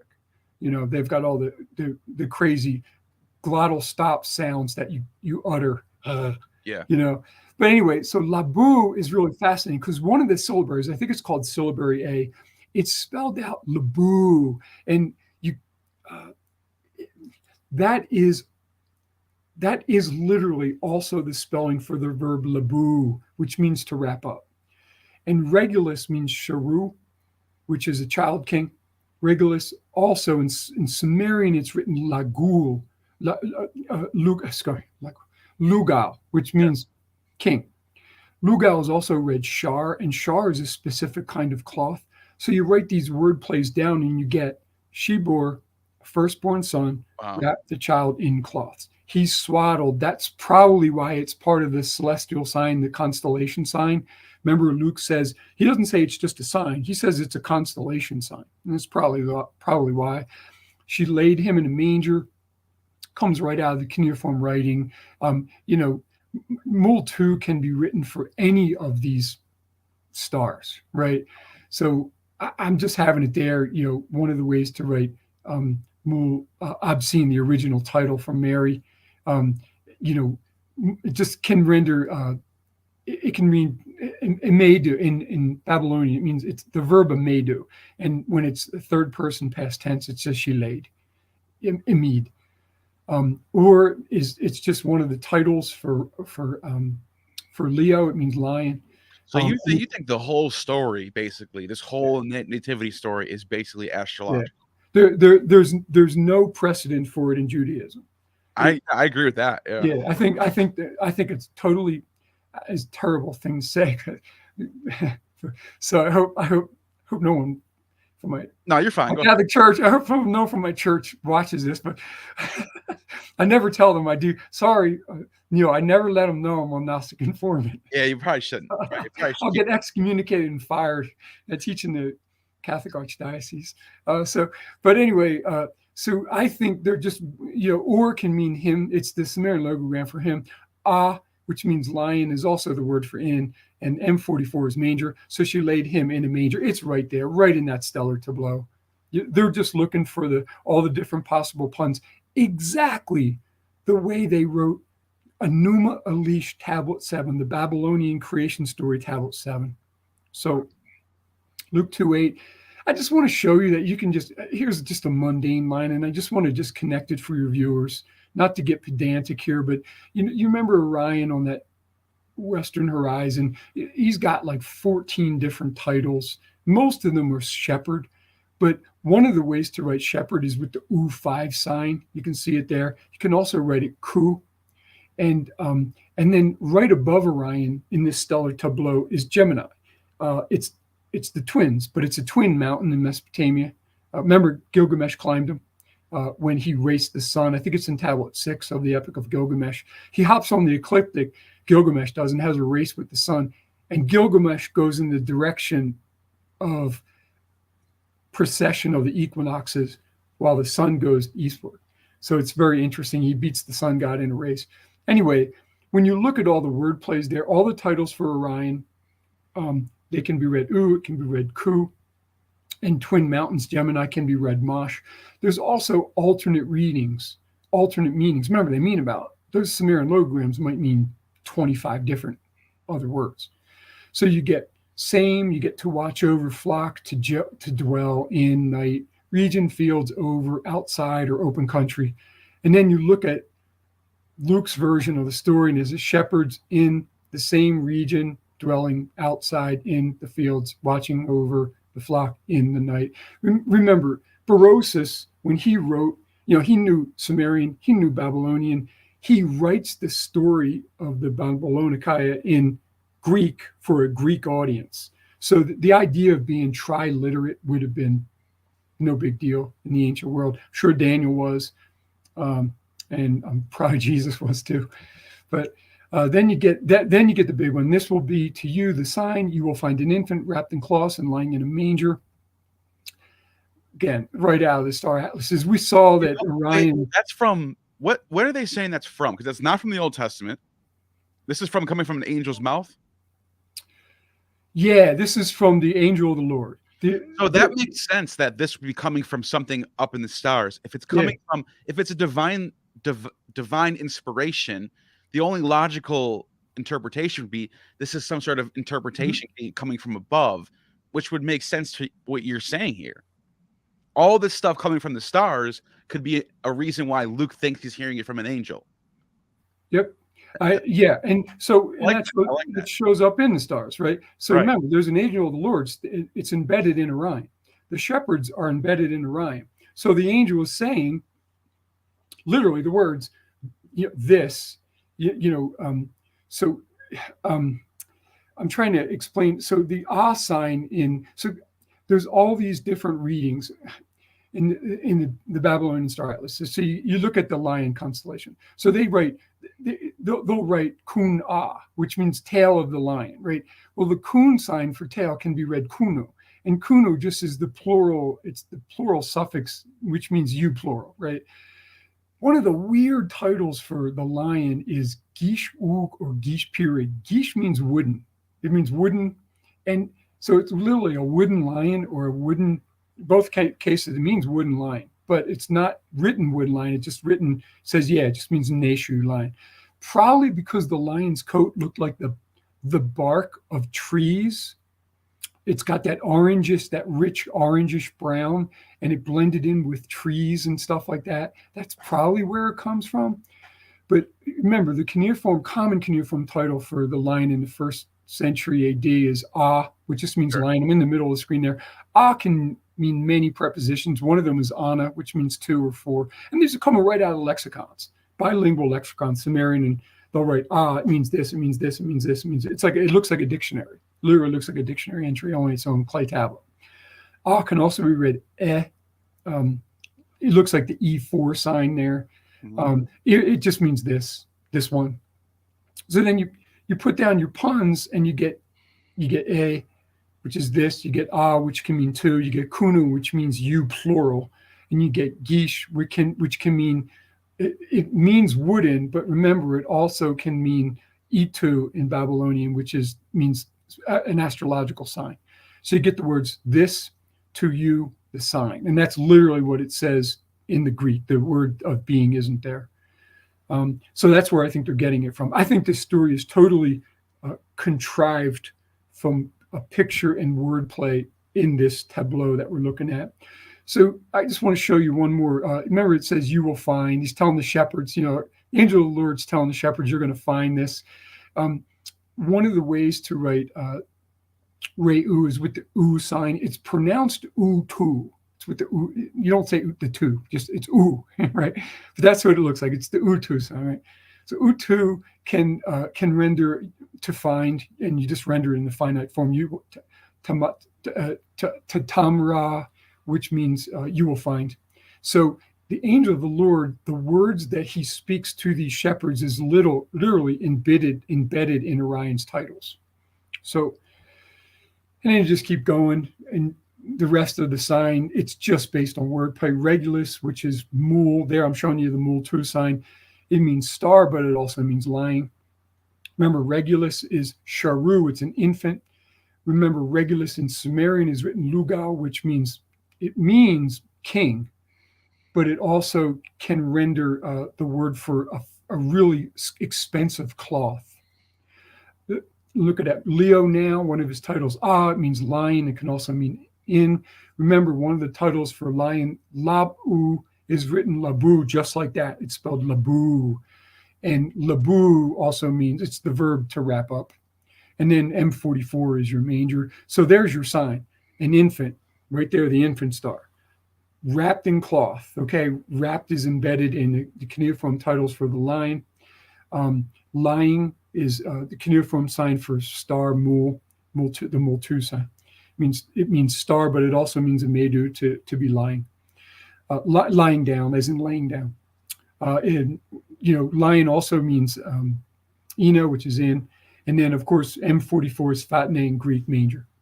So that's where you get the idea. The infant is wrapped in cloth and lying in a manger. So I don't mean to be long-winded here. I mean, I know we're going into a lot of time here, but so you get the Christ child star. Now we're looking at Matthew's story, which is totally different. He's got a Christ child, the king star. We've seen that there's a Christ child, the king star. He refers to the child as the one being born king of the Jews, but Luke doesn't say that. He mentions Mariam is a pregnant virgin. 3 astrologers. He implies there's 3 of them. He says that they're bringing treasures, and the treasures are gold, frankincense, and myrrh. He identifies the place where Jesus is born as a house, and Herod's present in his story, right? So how did he come up with that? Well, in Matthew 2:2, the astrologers literally say, "Where's the one having been born king of the Jews? We saw his star in the east, and we have come to worship him." So I'm like, all right. Well, we got one of them in stars. There's a picture of they're dressed as kings there, but they're astrologers. They wouldn't have looked. Yeah, like it never kings. says kings in any of the text. That's No, it's Magui. So if you remember, there are a bunch of words for God, and and in those Sumerian Babylonian dictionaries, the word for God is typically in Sumerian written dingir. It's unequivocally, one of the ways to write it is mu, spelled mu. So Leo, the stars are unequivocally gods. It says right in astronomical and astrological texts. It says the stars are gods. So one of the ways to write the god Leo is up there, right on the haunches of Leo. You see mu, lu. Mu means, it's a Sumerian title for God. It means Elu in Babylonian God. Comes right out of the lexicons, the cuneiform lexicons. Lu is a Babylonian word for lion, right? But, mu can also be read ya, which is of. And lu forms a homophone. It's spelled exactly like the pronunciation. When you spell lu, that Babylonian word there with the little hat over it, to the right of the child there, it says lu and udu. Well, it's spelled exactly like the Sumerian cuneiform sign lu, which is also, you can read it udu. So embedded in the title mu, lu, as an alternate reading, Leo can be ya udu, and ya udu it's the Babylonian spelling for Judah. It's just the Babylonian spelling for Judah. So Regulus is a sharu. There you see it at the bottom of the picture there below the baby. Means baby, infant, king. So you have the words the child king of Judah right there embedded. And I'm wondering if that's where Matthew got the idea that the Babylonian astrologers said, yeah, we saw the star, and it proved that the king of the Jews had been born. I'm wondering if that's where they're getting it from.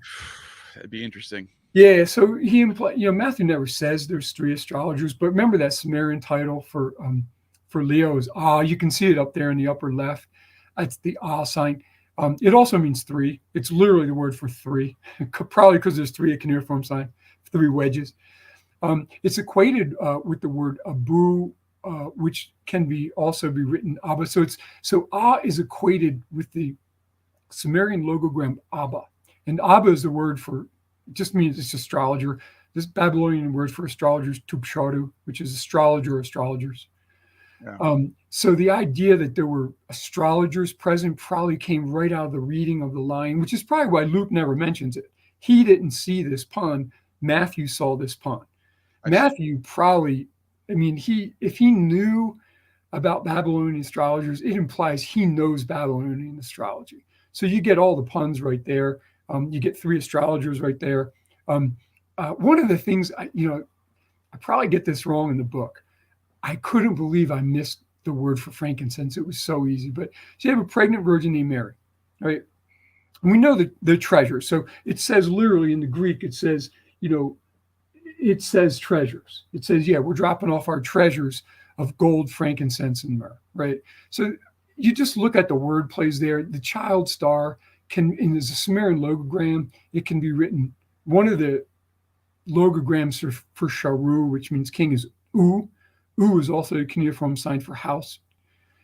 Another Sumerian logogram for Sharu, which means king, up there, the king star, the child king star, I should say.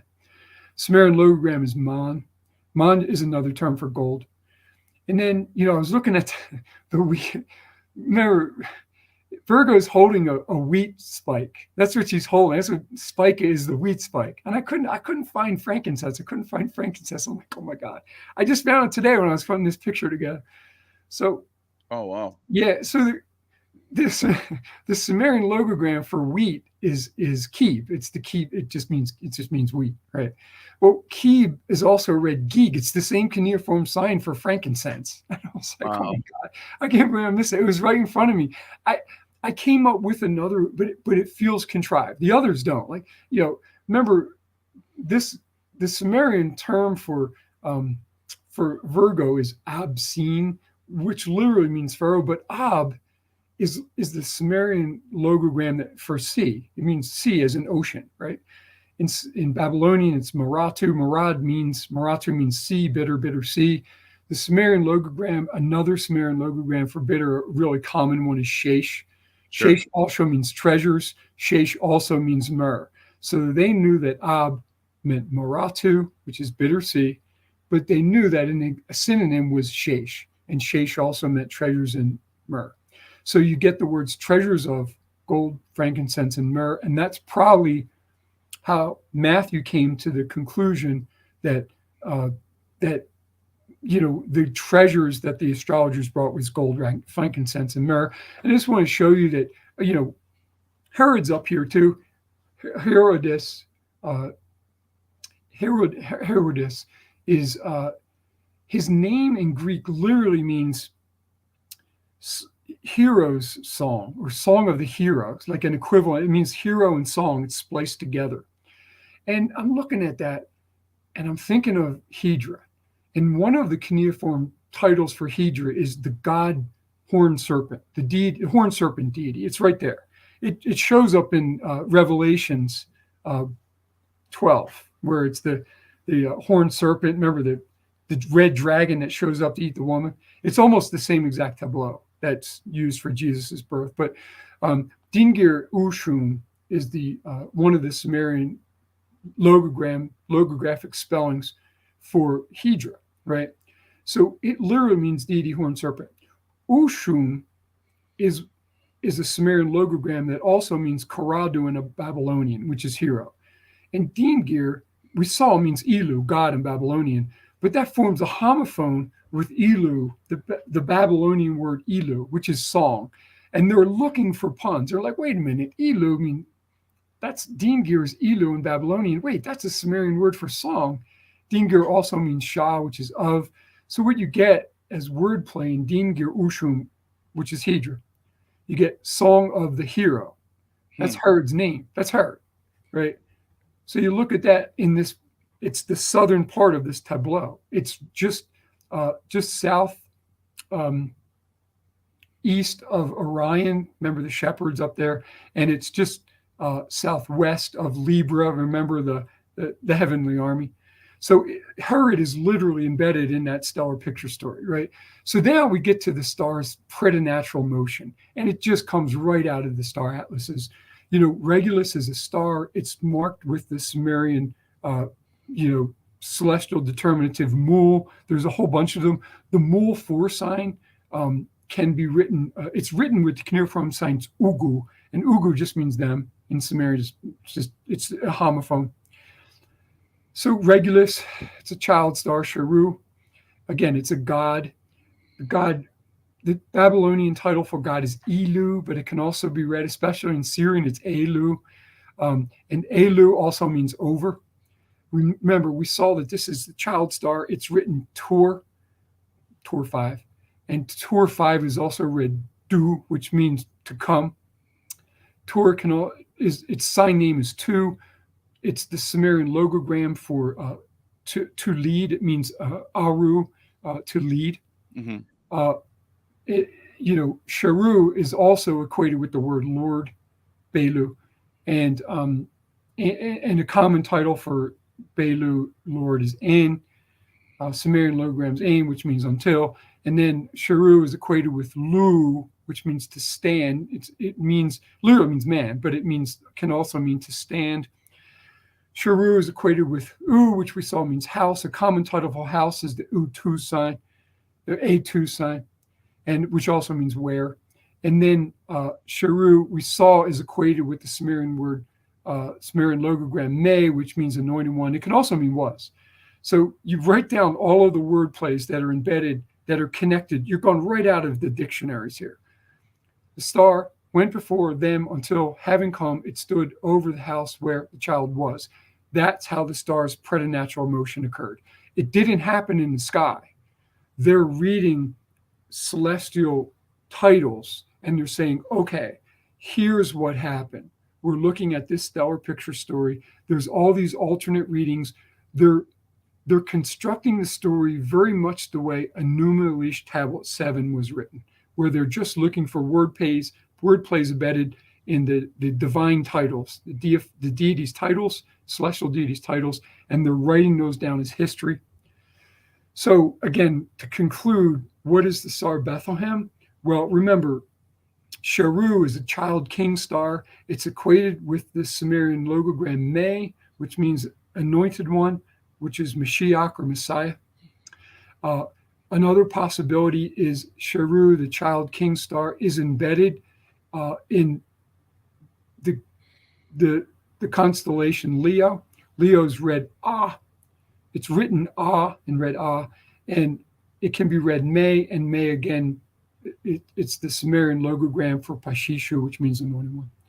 So it's very likely that Regulus is the star of Bethlehem. So if you go out on Christmas morning at about 5, I'm guessing 5:20 in the morning, 5:20, I think it was 5:20. If you got little kids, you'll be up at 5:20 anyway. So might as well go out as a family, right? So go out there, put Polaris at your back, look directly south, look up midway in the sky. That's Regulus, 5:25 on Christmas morning, and you'll see the star of Bethlehem because it's Regulus.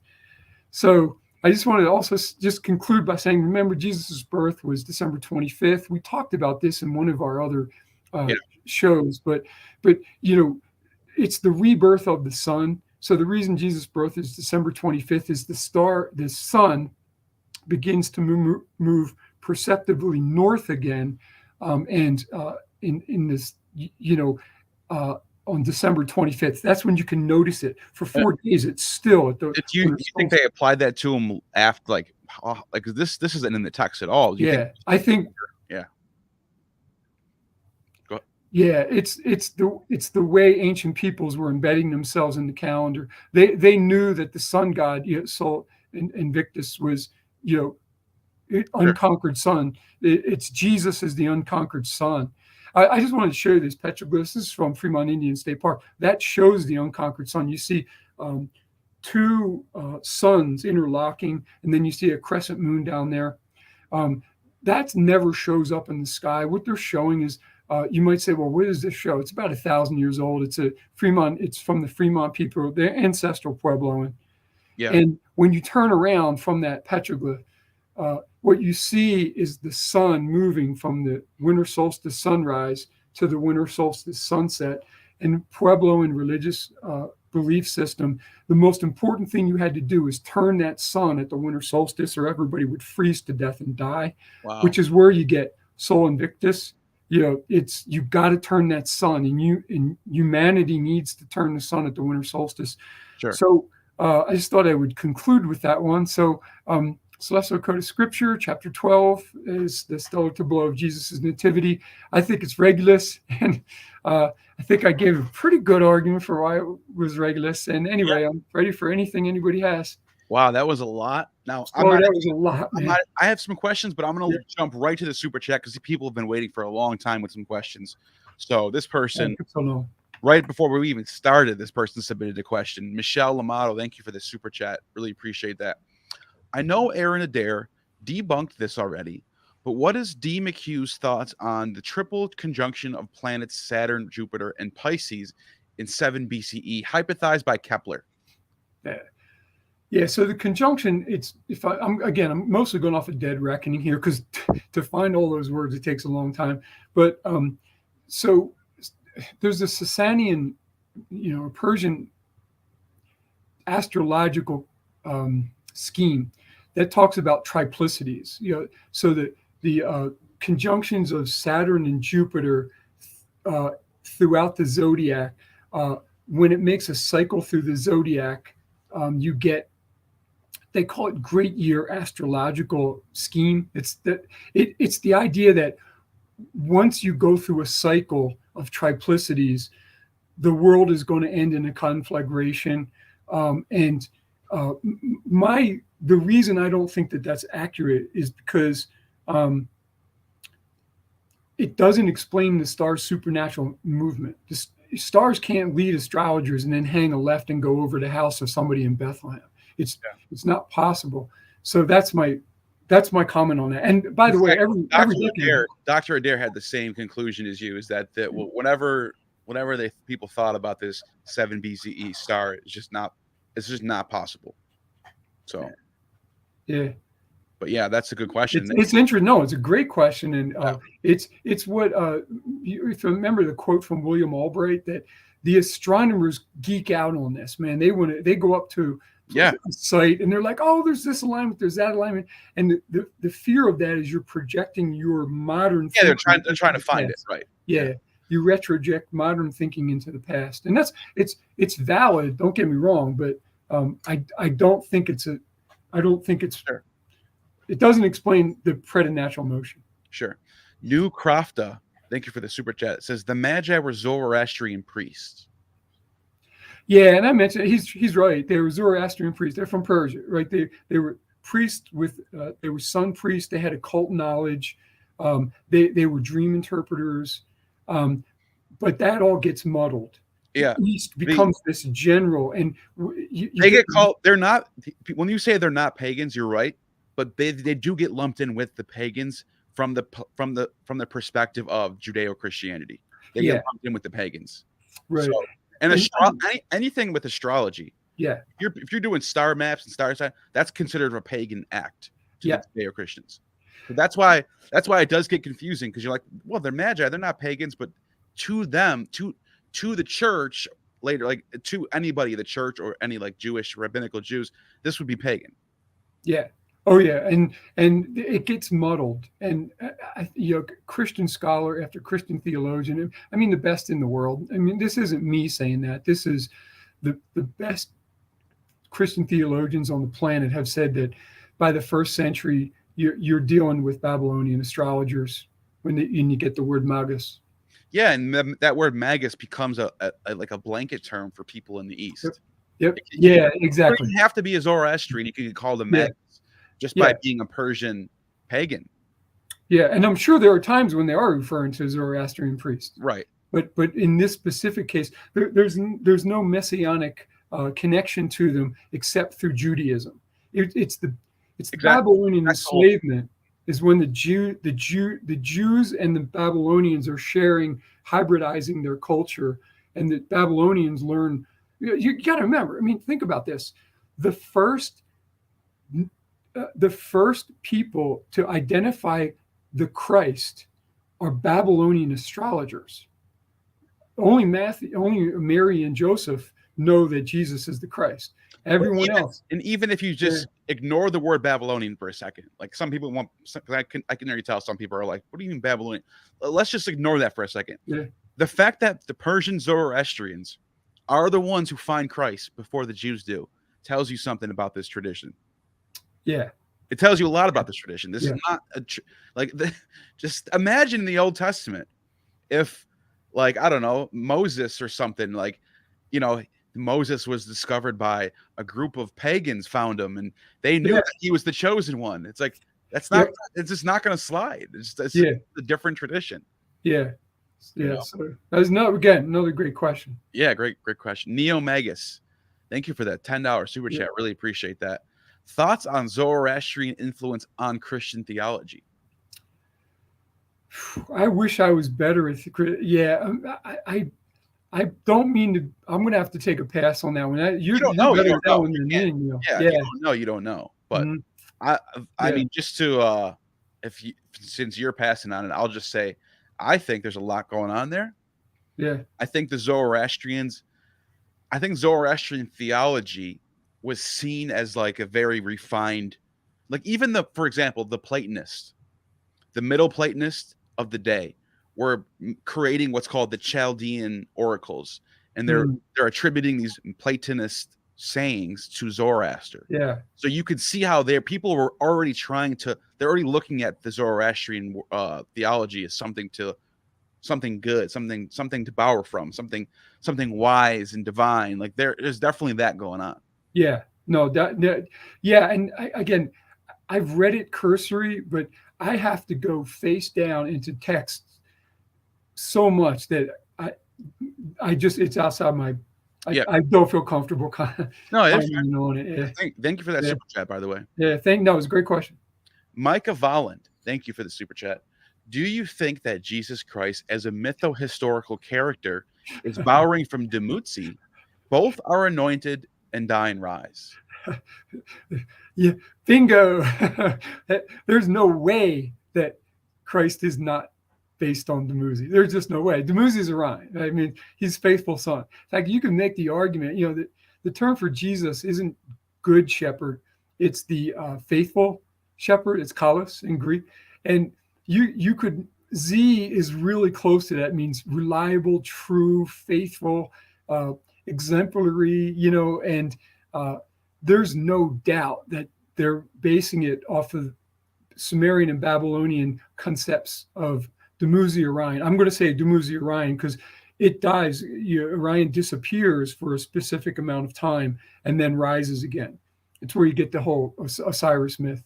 Yeah, with the myth of Ishtar. Yeah, what somehow is interesting to me is the death of Jesus. Remember, he dies at 3:00 on a Friday and he rises at dawn on a Sunday. That's the amount of time the moon disappears from view. So my theory is, and I'm going to get more and more as in my next book, but they're just embedding all of this celestial wisdom into the concept of Jesus, and they're taking it from everywhere. Because you have with Dumuzi, you have he gets killed by demons. He goes down in the underworld. This is after he anoints himself and has a party because Ishtar went down to Hades. To when she comes back up, she gets pissed at him. Demons kill him. He goes down to the underworld. Then she goes down to save him. Yeah. And it says for 3 days she's down there. She rises up, and when she brings him back up to life, it says that this is what the text says: the dead are raised up with him. So his death resurrects other deaths. Yeah. So you can see a lot of this resurrection thing happening with Dumuzi. And not only that, scholars have pointed out that there's a god Eshmun with the Phoenicians, who's the 8th son of the god Siddiq. Siddiq righteous. Now, I forgot the scholar's name. I have it over here somewhere. he wrote this History of the Phoenicians text. It's a scholar from the 20th century, and he points out that Melchizedek might be borrowing off this god Siddiq, because he has 7 sons who are equated with the Greek Cabiri. The 8th son, who is Eshmun, is basically a Phoenician polemic of Dumuzi. He has all the traits of Dumuzi, and he also would like Dumuzi. He gets killed, but the way he dies is a lot different. He castrates himself like Adonis. Or I'm sorry, like Attis. Yeah. Dies, Okay. Yeah. Astarte takes him, rises him up into heaven, brings him back down, and then when he comes back to the earth, he's the healer. He's the Asclepius. This is not my own word. This is Photius and Damascus. He's the Asclepius of Beirut. Yeah. So okay. he's the healer god who dies and rises in Phoenicia, who's based off Tammuz. So that's there's a lot going on there, I think. Oh yeah. Yeah. And the other thing about Ishtar going down, so Ishtar's Venus. Venus goes down into the underworld and disappears just like the Dumuzi. So that was my point. Yeah. Venus is Astarte. Venus being Astarte in Phoenicians. Yep. It's the same planet. Yep. She's identified as the star Venus, just like Venus. Anyways, she's the one who saves Eshmun, just like Ishtar is the one who saves Tammuz. Yeah. So you have a lot of borrowing happening from these different traditions. Oh yeah. And so, but Mika, it's a great comment, because I'm glad you noticed that, because it's unequivocal. Remember, Dumuzi is a shepherd because he's a shepherd constellation. Remember his other titles, Sipa, which is shepherd. Orion is a shepherd. And so when Jesus says, "I'm the good shepherd," he's talking about that Z. It's Dumu Z. Dumu just means son. Z means faithful. And that Z is the same thing as Kalos in Greek. Yeah. It's about the same thing. So Jesus says, "I'm the good shepherd." He says, "I'm the Z. I'm the Z shepherd. I'm the faithful shepherd." So wow. Yeah. So that's outstanding. I'm glad you picked that up. That's awesome. Thank you for that. Yeah. Another super chat. Thank you for the super chat. Does Ilu mean Allah? It's Allah is just the vowel. It's Allah. In the vowel, the I vowel lides, so you get, it doesn't mean Allah. Yes. Here's something interesting. So one of the terms, Michael Coogan says so too in this text right here. Yeah, it's got to be. And by the way, in one of the, Ilu and Allah is the same. It just the al part, the al at the front just means the, and in cuneiform they don't have the word the. There's no the. So anyway, it's absolutely there is one very interesting text, because that says that it's like the moon on the 7th day is the god. Remember, when I say the word the in cuneiform, there's no the. You're inserting that. It's the noun in the sentence, so you're using the word the. And what it's basically saying is, the moon is Allah. And there's a lot of ethnographic accounts where people going to the great stone, the Kaaba, they circled it and they referred to the moon as Allah. The pagan Arabs sometimes referred to the moon as Allah, as the god. What's interesting about that? The Egyptian word for God, or for the moon, is Ya or La, because it's the LA can be pronounced Ya. Yeah. So that was that actually means moon in the interesting. Yeah. Yeah. So and so anyway, I go into that. I do love. I mean, I spent 2 field seasons. I'm jealous because I see the Arabic there. I call him a lugal al-Arabi Sagir. But anyway, so I'm talking to your commentator there, but I touch on it in the book.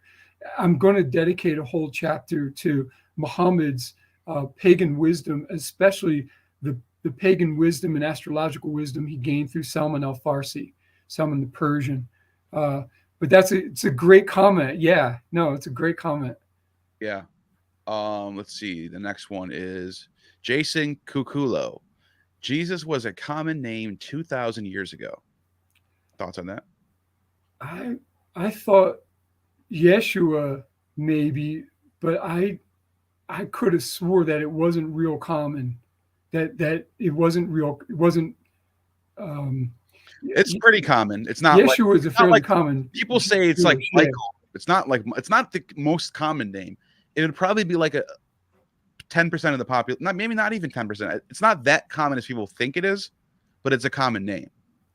Because you can see in Josephus, not even Josephus, but other texts besides Josephus, this name pops up. You have it Joshua in the Old Testament. You have another Joshua ben Sirach. You have another Joshua who's the high priest. I mean, the name does pop up. It's not like completely unknown, but it's also people. This was pointed out to me by another scholar, Steve Mason. It's common, but it's not as common as people try to make it out to be. Like people try to equate it with the name Michael. Everyone in the first century was named Yeshua. That's not necessarily true, but it is still pretty common. Yeah. So what's really interesting is the word the words "he saves," which is Yeshua, is embedded in Leo in the I've mentioned it in that one section. In the cuneiform spelling for Leo. I think in Hebrew, because Philo points this out in his book text called On Names, Joshua or Yeshua would mean Yahweh saves, because now it's Yah. You know what I mean? So but the no, that's a good point. If I can weigh in on that, the theophoric, I think it's called a hypochoristicon, but that truncated the Yah part is plucked out. If you look in Matthew's gospel, the Yah part, they're seeing it as he saved, not as Yah saves. They've plucked it out. Again, I can do Greek, but it's not my forte. And the cuneiforms and Hebrew I'm way better at. But there's a lot of I'm thinking of deities, dolphins, and demons in the Bible. If you look at the commentaries there, you'll see that Jesus is named the theophoric element, the Yah part. Like whenever you see a YA, when you see in English a YA at the end of an Old Testament name, it's an IA. Oh, speaking of that, I was looking for this, but I pulled up the Wikipedia. The word for moon is Yah in Egyptian. So I wonder, you have to wonder how much of that plays a role when people are. Yeah, and I don't touch on the Egyptian. I don't know. I'm just pointing it out. I don't know how. No, it's intriguing. Yeah. I think a lot of the saints, especially the Christian saints, have a lot of Egyptian because there's so much Christianity in Egypt in those early centuries. Exactly. So there's that. Let's go to the next one. Thank you for that super chat. Oh, here's an interesting question. Thank you, Ted Francis, for the super chat. Is John McHugh a mythicist? Thoughts on mythicism? How can I say this? So I'm actually practicing Roman. I just want to say this. One of the things, there's no way, knowing what I know, there's no way I can believe things literally as a Catholic. I still go to Catholic church, but Catholicism is my language to the sacred. I feel spiritually moved whenever I go to like a site, a Native American site, but when you realize the calendrical information and the mythological information that is embedded with these stories, the Bible comes to life again. Because I think a lot of people that watch Gnostic Informant, they're kind of disillusioned. Like, I was devoutly Jewish or I was devoutly Christian, and it turned out it's all fake. It's not all fake. It's all nature worshiping. And when you get to those layers that are underneath it, you can have this language to the sacred. Be thankful that you were raised devoutly Jewish or devoutly Muslim or devoutly Christian, because you have a language to the sacred now, and you can understand Native American rock art sites. You can get it. You just get it at that. I mean, the Greeks figured out that there was certain phenomena happening in nature, and they would deify these phenomena. So Nyx is the goddess of night. Zeus is the sky, who does all the storms. And everything. Dionysus is like drunkenness and ivy and all these phenomena that happens in nature.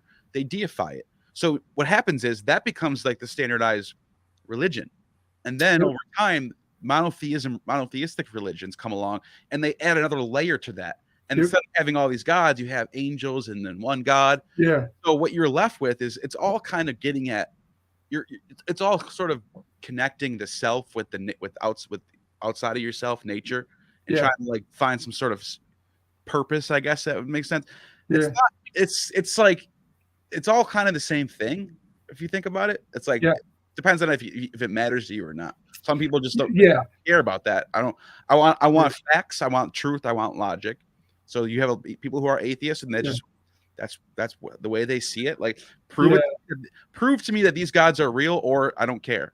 And that's totally fine. Like you can't blame them for thinking that way. On the other hand, though, people who actually want to believe in something greater, you can't really blame them either. They're just how they think, you know?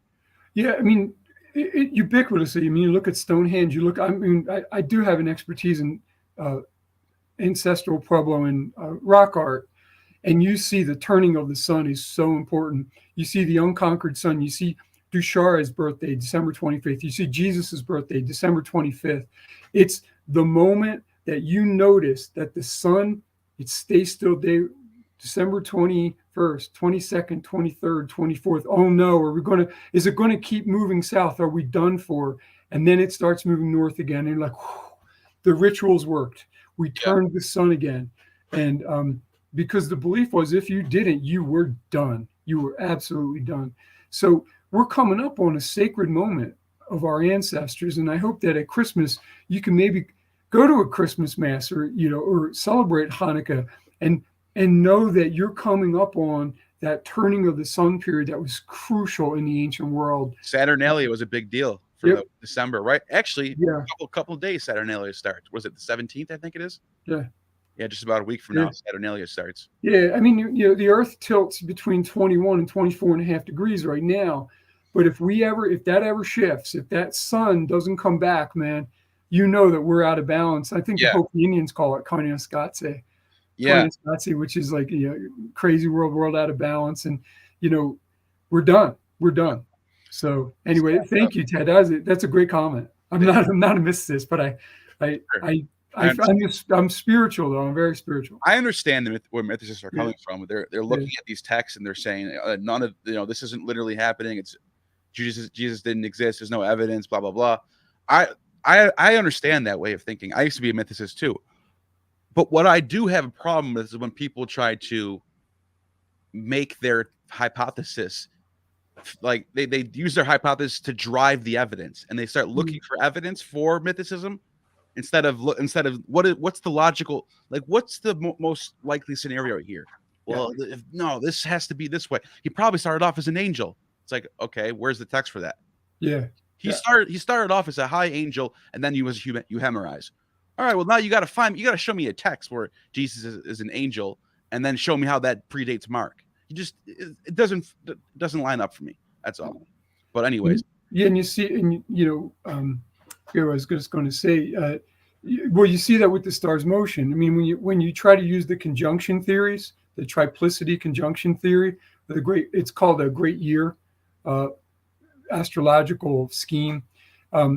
That doesn't explain the star's supernatural motion. There's no star that can do that. Sure. So. Jason Kakulo, Angel Messages Bible, are astrology readings? Well, you could translate Orion's name easily as Sukal just means messenger in Sumerian. Sure. So I think that I thought we did one. That's what Philo says. Philo says that the logos, the word of God, which is the logos, is like Hermes. He's a messenger. And Philo points out that all these instances in the Old Testament where an angel of the Lord would come and talk to Jacob, or he'd come and talk to Abraham, or he'd come and talk to Moses, that was the logos. That was the mouthpiece of God. That was the mouthpiece. He's like Zeus. He runs back and forth with messages. He's a messenger. So I see. Just to add, piggyback on that. Remember the title of a Babylonian astrologer, which is probably what Matthew knew and what Luke knew, and what Daniel definitely was. The title is Tupcharu, which is author. They're reading the sky like a text. The pictures are framing events and the word plays are defining the details in the action. And so that's how you get miracles. That's how you get virgin births. That's how you get God's walking on water. And then they're attributing that to historic personages, in my perspective. So there's a real Jonah. There's a real Samson. Sure. There's a real Noah. I mean, but the events that occur are supernatural. Gotcha. And that's coming out of the stars. The astrologers are, in essence, interlocutors with the star gods, and they're writing down what they see, what the star gods tell them through the constellations, through constellation writing. Exactly. That makes sense a lot. Thank you for that super chat. Yaakov Itzraim. Thank you for the super chat. So you're saying that the passage in Matthew is a reading of the stars by pagan astrologers. Do you think there is a source for this that we lost? Yes, it's the night sky. It's the night sky. Remember, Babylonian astrologers call the night sky a text. So when you read all of these, these miracles in the Bible, they're looking at the text. Now, there probably is a real Shimshon. There's a real guy named, Little Sun. You know what I mean? But they're looking at that story in Taurus. In that case, it's Taurus. The jaw of the donkey. So, but So the ancient text is the night sky. It's called Shitir Barume, celestial writing. It's called Shitir Shameh. Sometimes it's referred to as the writing of the stars. It is the ultimate text that all of the authors of scriptures are using, at least in my perspective. Whenever you see a miracle, that's what they're probably using. Wow. Thank you for that super chat. That's a good point. That's a great comment. Because, I mean, if you think about it, the text where he quotes, I think it's Matthew, or is it Luke, where he has in quotations, there will be a son who will be born from the virgin. Like, that's not in the Old Testament. Where is that from? Yeah. And it's like he's quoting it from, it's like he's getting it from an angel, which would be, in what you're interpreting that as, he's reading it from the heavens itself. Maybe that's where the Qur'an is written. Yep. Yeah. Yeah. And that's exactly what I think the Qur'an is based on. Yeah. That's fascinating because these revelations are coming from somewhere. Like, are they hearing voices literally? Are they schizophrenic? Or are they actually doing some methodology of looking up at the star maps and writing stuff down? That makes I think that's a lot more likely than these people were just hearing voices. Yeah, I think it's the ultimate source. It's the ultimate text. And sometimes it's one of them. It's somewhere in Psalms. It says that, God's word is enshrined in the sky. It's heavenly writing. It's the same thing as Mesopotamia. Interesting. Thank you for that super chat. Yeah. New Crofta. Thank you. Thoughts on Jadud, son of El, or Adonis being Jesus?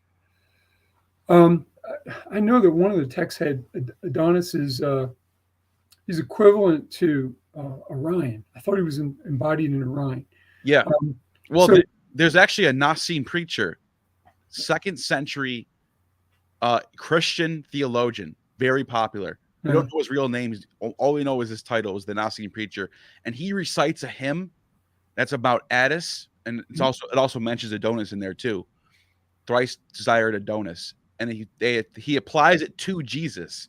So he's basically saying Jesus is the new Attis, the new Adonis, the new Osiris. Okay. Yeah, and that would again come from, you get the death and resurrection. Remember, Orion disappears for a specific amount of time, then rises up from the dead. That's where you get that death and resurrection. That's why the reason Venus is thought as this, sexy lover of, Orion is because she's always going down into the underworld, just like Orion. It's a seasonal thing. And that's the thing that I think you were getting at, because the text from the Eleusinian Mysteries, the hymn to Demeter. Yeah. When Demeter goes down into Hades, when Persephone goes down into Hades, she makes to get her back out of Hades for half the year. She has to make a deal where Adonis has to spend half the year in Hades. So Adonis plays the role of Tammuz in the Sumerian text. Yeah, you go. So you have that going on. We were talking about that earlier. There's a lot. No, that's a great question. I don't know. I don't know enough about Yadud, son of El. He's talking about and I just did a video on this. Maybe this is where he's getting it from. Yadud in the Phoenician text, El has El sacrifices. Okay, let me start this way. In the Phoenician text, his father is Aranos. El is also called Kronos in this text. Mhm. And El, who's called Kronos, is about to sacrifice, or he isn't about to, he does. He finishes it. He sacrifices his son Yedud. And then he circumcises himself, just like Abraham does. Okay. This is a Phoenician text. Wow. So some people have hypothesized that Abraham's story is borrowing from this. That sounds perfect. I'll send you the link. I'll send you. And by the way, guess who's the person who passes this story down to us? Who's that? The church historian Eusebius. Out of all people to save this story. Yeah. Church father. Yeah, that's crazy. Yeah, you think he would have edited that out? Yeah. You would think he wouldn't want people to know this story, but he didn't care. He thought it was worth surviving. Interesting. So, that's interesting. So I think that's the last super chat. Yes, it is. Anything else you want to say? Yeah, I just thank you so much for having me on. It was just a very enjoyable presentation. I just love talking about the Star of Bethlehem because I really do think that it's based on a picture story in the stars. That's why you get the differences. Luke included slightly different star figures than Matthew, and they utilize different wordplay. Sometimes it's the same, which is why you get similarities. You get a pregnant virgin named Bitter C or Miriam. You get an impregnation by the Holy Spirit, by the Holy Wind, and you also get a star that goes before astrologers and stops at a house, the house of baby Jesus, whereas Luke talks about shepherds and a child, the sign of the child being he's swaddled and lying in a manger, which is all embedded right in the story. So in the celestial sky. So don't forget to buy the book, guys. Check out the book. Get it for a gift for someone for Christmas. You might know somebody who's into this stuff, and they might want to read this. What we just saw today in the presentation is just one of the chapters in this book. Yeah, it's just chapter 12. That's it. So you have more chapters like this in the book. Yeah. And I recommend it. Yeah. Thank you. Yeah, it was a pleasure. Thank you so much for having me on there, Neil. And you guys have a wonderful Christmas, have a wonderful Hanukkah, have a wonderful solstice, or have a wonderful ancestral Puebloans called Saturnalia. Yeah, Saturnalia, right. However you celebrate the solstice, please have a great time doing it. Thank you so much. And just don't forget to hit the like button. Maybe share it if you liked it. And leave a comment after this video is over. Leave a comment on what you thought about the video. It helps me in the algorithm. That's I'm being honest. That's really what I'm trying to get out of you there. But you have just attained true gnosis.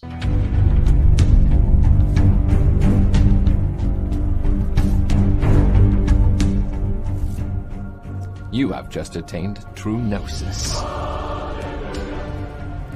The demiurge has no power over you.